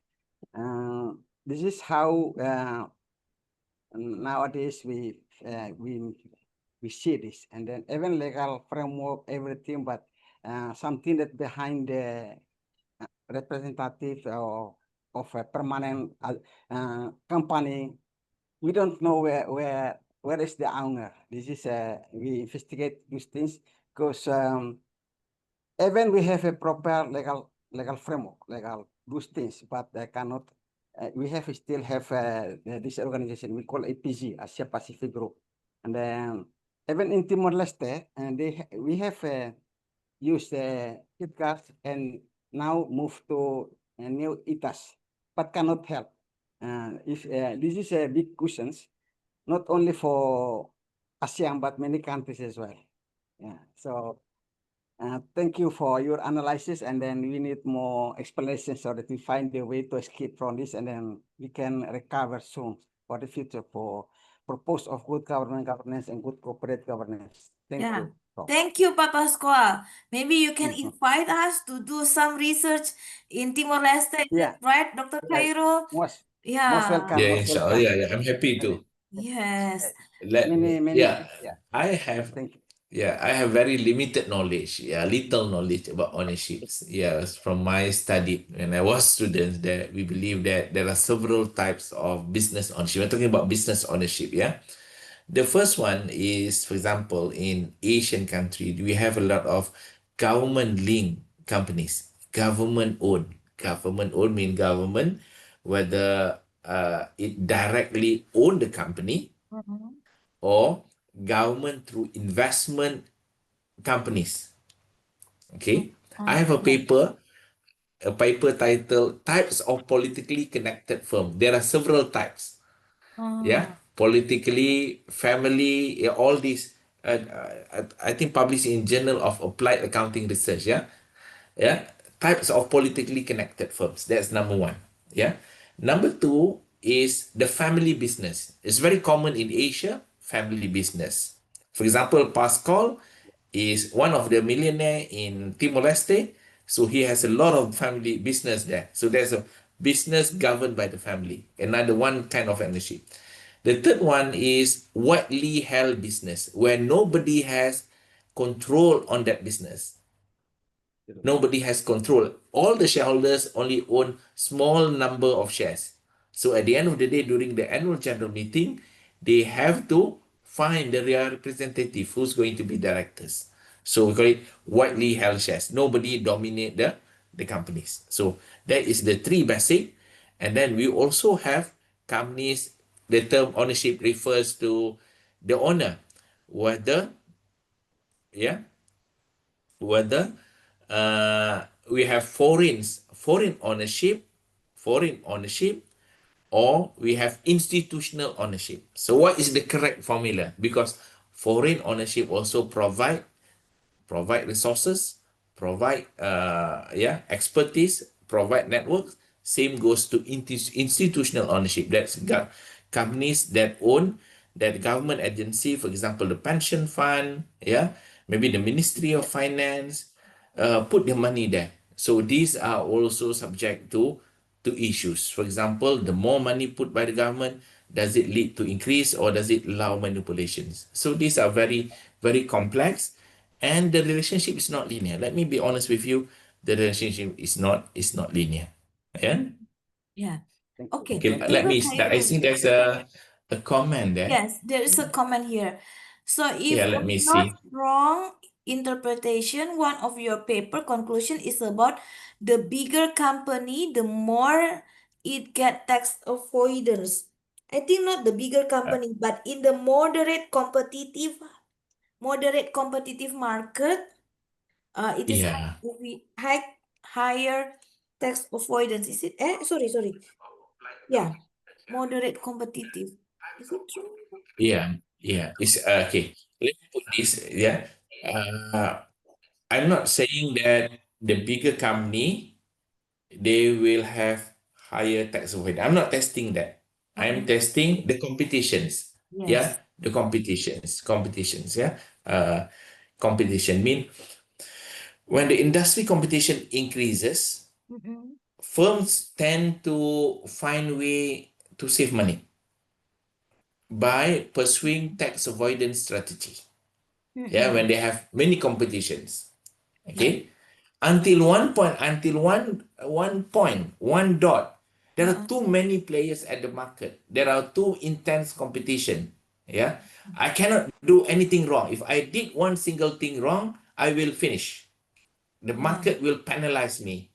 So at that point of time, competition become governance mechanism. So everybody will behave, yeah, Yeah. ethically. They Uh-uh. are going to slowly reduce the tax That's avoidance behavior because competition is too high. Yeah, mm-mm. competition is too high. So that is the idea, the concept. Okay. Mm. So it is about the competitive product market Yeah. competitive, not about the size of Yeah. the company. Dr. Yeah. The Khairul. competitions. Yes. One more question. I think this will be the last. Uh, from your perspective, do you think we can measure the tax avoidance itself can be a U shape? Because in my opinion, tax avoidance is Yeah. not really a bad thing. Yeah. Maybe. What do you Ah. If you want to test tax avoidance, yeah, whether tax avoidance has a U shape. So tax avoidance will be our, we call it independent variables. Yes, yes. Yeah. Uh, And then, for example, we have our DV. DV, for example, is the earning forecast. yes. How easy analysts can forecast the accuracy of the profit of the Uh, cash for that company. yes. Okay, maybe you can have test that one. For Yes. example, if the company involved in tax avoidance, yeah, not too high, so the forecast can be more accurate. After it's going to be too high, then the forecast will go down. So in that case, tax avoidance become the independent variable. Yes, Sache, you are a good scholar. You can solve that mystery. Okay, maybe any participants here want to Prof, execute that idea. Yes, Prof. But Yes, Prof. Pipin, I want yes, to I'm add here. more. Okay, I want to Mas add more. Arsul. They Dr. wanted Pipin first, yeah? ask. They wanted us that they say that the bigger company and then bigger tax avoidance. This is true, but the important thing here, which channel we use. If you use the government institutions, proper institution is not be happen. But use broker or something that not related to this issue, they ask their own benefit or their pay, it will be happen. It's a two case in Timor Leste from Indonesia and from Malaysia as well. And the CEO asked 2,000. No, if you can direct to me, only $1, not 2,000 US dollar. I used to meet Dubes Malaysia and Dubes RI in Timor Leste. They Okay. have Thank you, complained about Bapak this, but Sekolah. how Yeah. you use the channel? Yeah, the the the legal Channel. channel Yeah. is no big pay, but broker the one that want to help is ask another thing. Thank you. Okay. Yeah, Dr. Yeah. Pipin. Okay, Yeah. You thank have you, Dr. another idea. Sarsa. Ya, Assalamualaikum, Dr. Ya. Hairul. Waalaikumsalam sahabat saya, Dr. Pipin. Masya Allah. Uh, Dr. Hairul, I can ask about your sample and Yes, sure. so many your sample and how about your category in the competitive advantage of HH one of medium, low and high of your sample because your sample of very many corporation, right? Yes.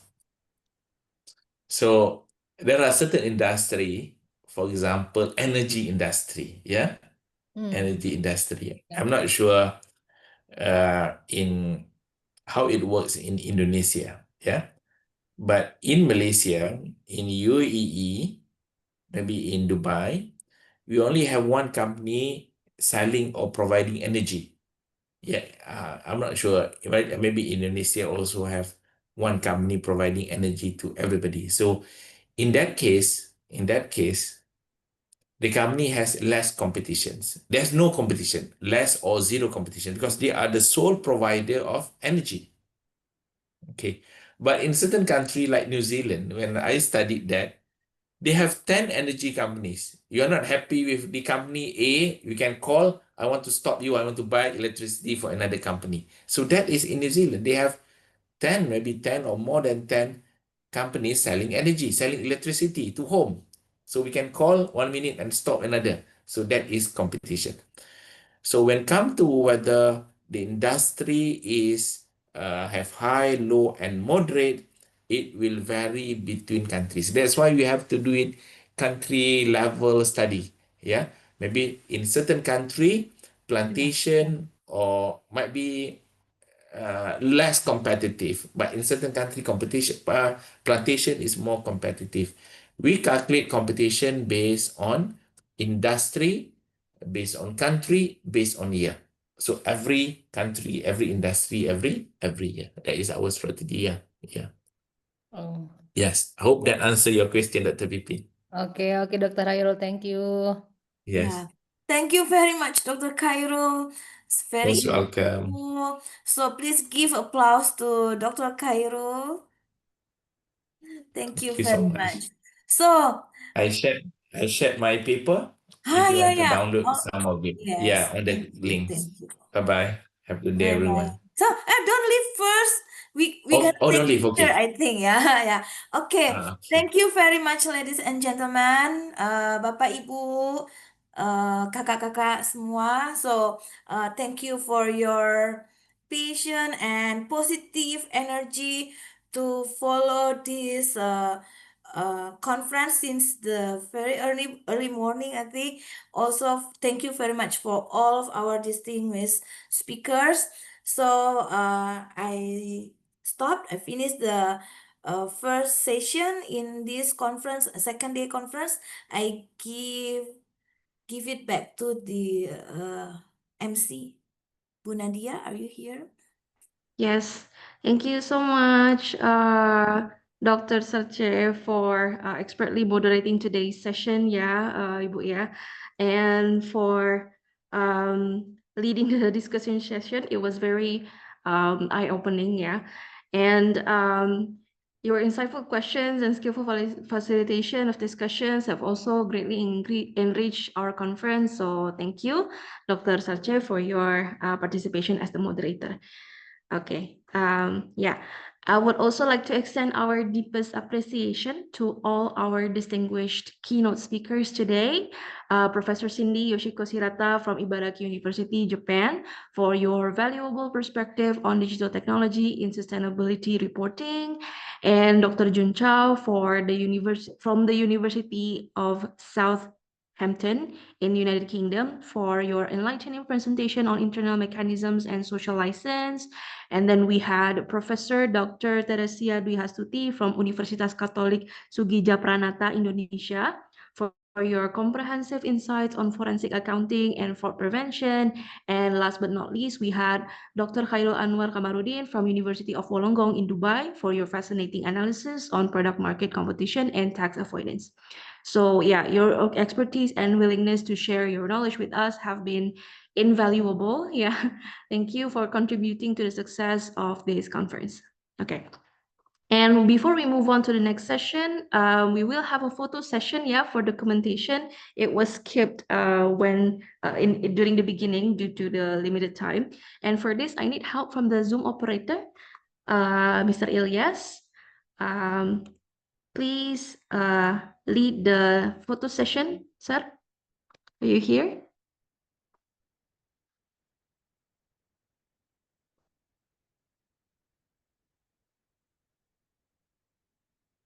Okay, everyone, maybe can turn on your camera and smile to the camera. And I believe Mr. Ilyas is taking screenshots to the Zoom meeting, yeah? Okay, hold your smile.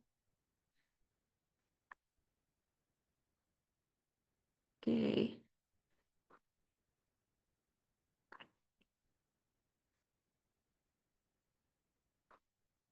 Okay, hold your smile because there are so many participants here. I think Mr. Ilyas needs to turn the pages of this meeting and screenshot one by one, yeah, ladies and gentlemen. Okay, finish. So thank you. Okay, finish, yeah, thank you. Okay, thank you, everyone. All right. So we are moving on to our next session of today's conference, yeah, Bapak Ibu, Kakak Abang. And let's move on to the important segment of our conference, which is the article presentation session. This is an opportunity for researchers and practitioners to present their work and achieve valuable feedback, yeah. And for this session, we have 29 presenter groups who will be divided into 5 breakout rooms. And each breakout room will have one designated room leader to facilitate the presentations and discussion. And the breakout room assignments have already been shared with all participants through our WhatsApp group, yeah, everyone. So please take a moment to check which room you have been assigned to. And I would also like to request our Zoom operator again to please open the break rooms now. Pak Elias, Mr. Elias? Yeah. Okay, so to all participants and room leaders, please proceed to join your designated break rooms according to the information that has been shared in the WhatsApp group. So we have allocated 2 hours for this session, yeah, for these presentations. And please ensure all presenters adhere to their designated time slots so everyone has an opportunity to present. So yeah, everyone, room leaders and participants, please enter the breakout rooms now according to what has been shared in the group, yeah, to your respective breakout rooms. And please, for room leaders, please manage your sessions effectively and ensure discussions remain productive. Yeah, we will reconvene in the main room at around 12:30 or something. Yeah, around 12:30 for our closing session. Okay, thank you. You may join the respective breakout rooms.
Terlempar. Oh, saya sepertinya terlempar ya. Gimana masuknya lagi, Mas? Mohon Sama, maaf, Mas. sama terlempar juga. Oke, lagi Hmm, mungkin Bu, join lagi ke room masing-masing. oke, oke.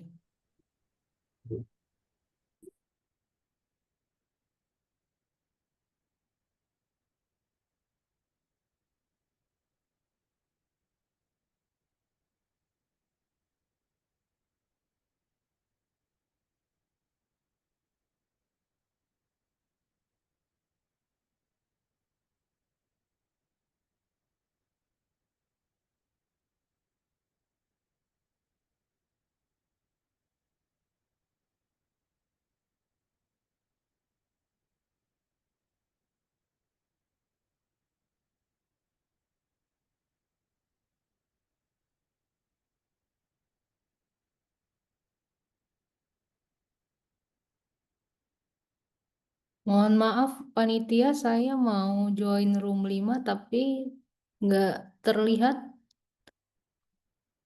Untuk joinnya gimana nih panitia?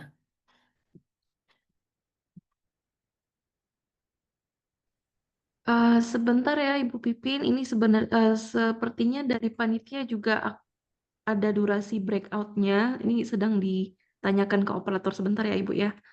Baik, Karena Mbak. saya juga nggak bisa masuk kembali ke room saya tadi, padahal sudah bergabung. Sebentar ya Ibu. Baik, Mbak. Saya juga. Tadi sudah di room 3, tapi sekarang kok tiba-tiba keluar ya? Saya tinggal ke belakang sebentar, tiba-tiba keluar.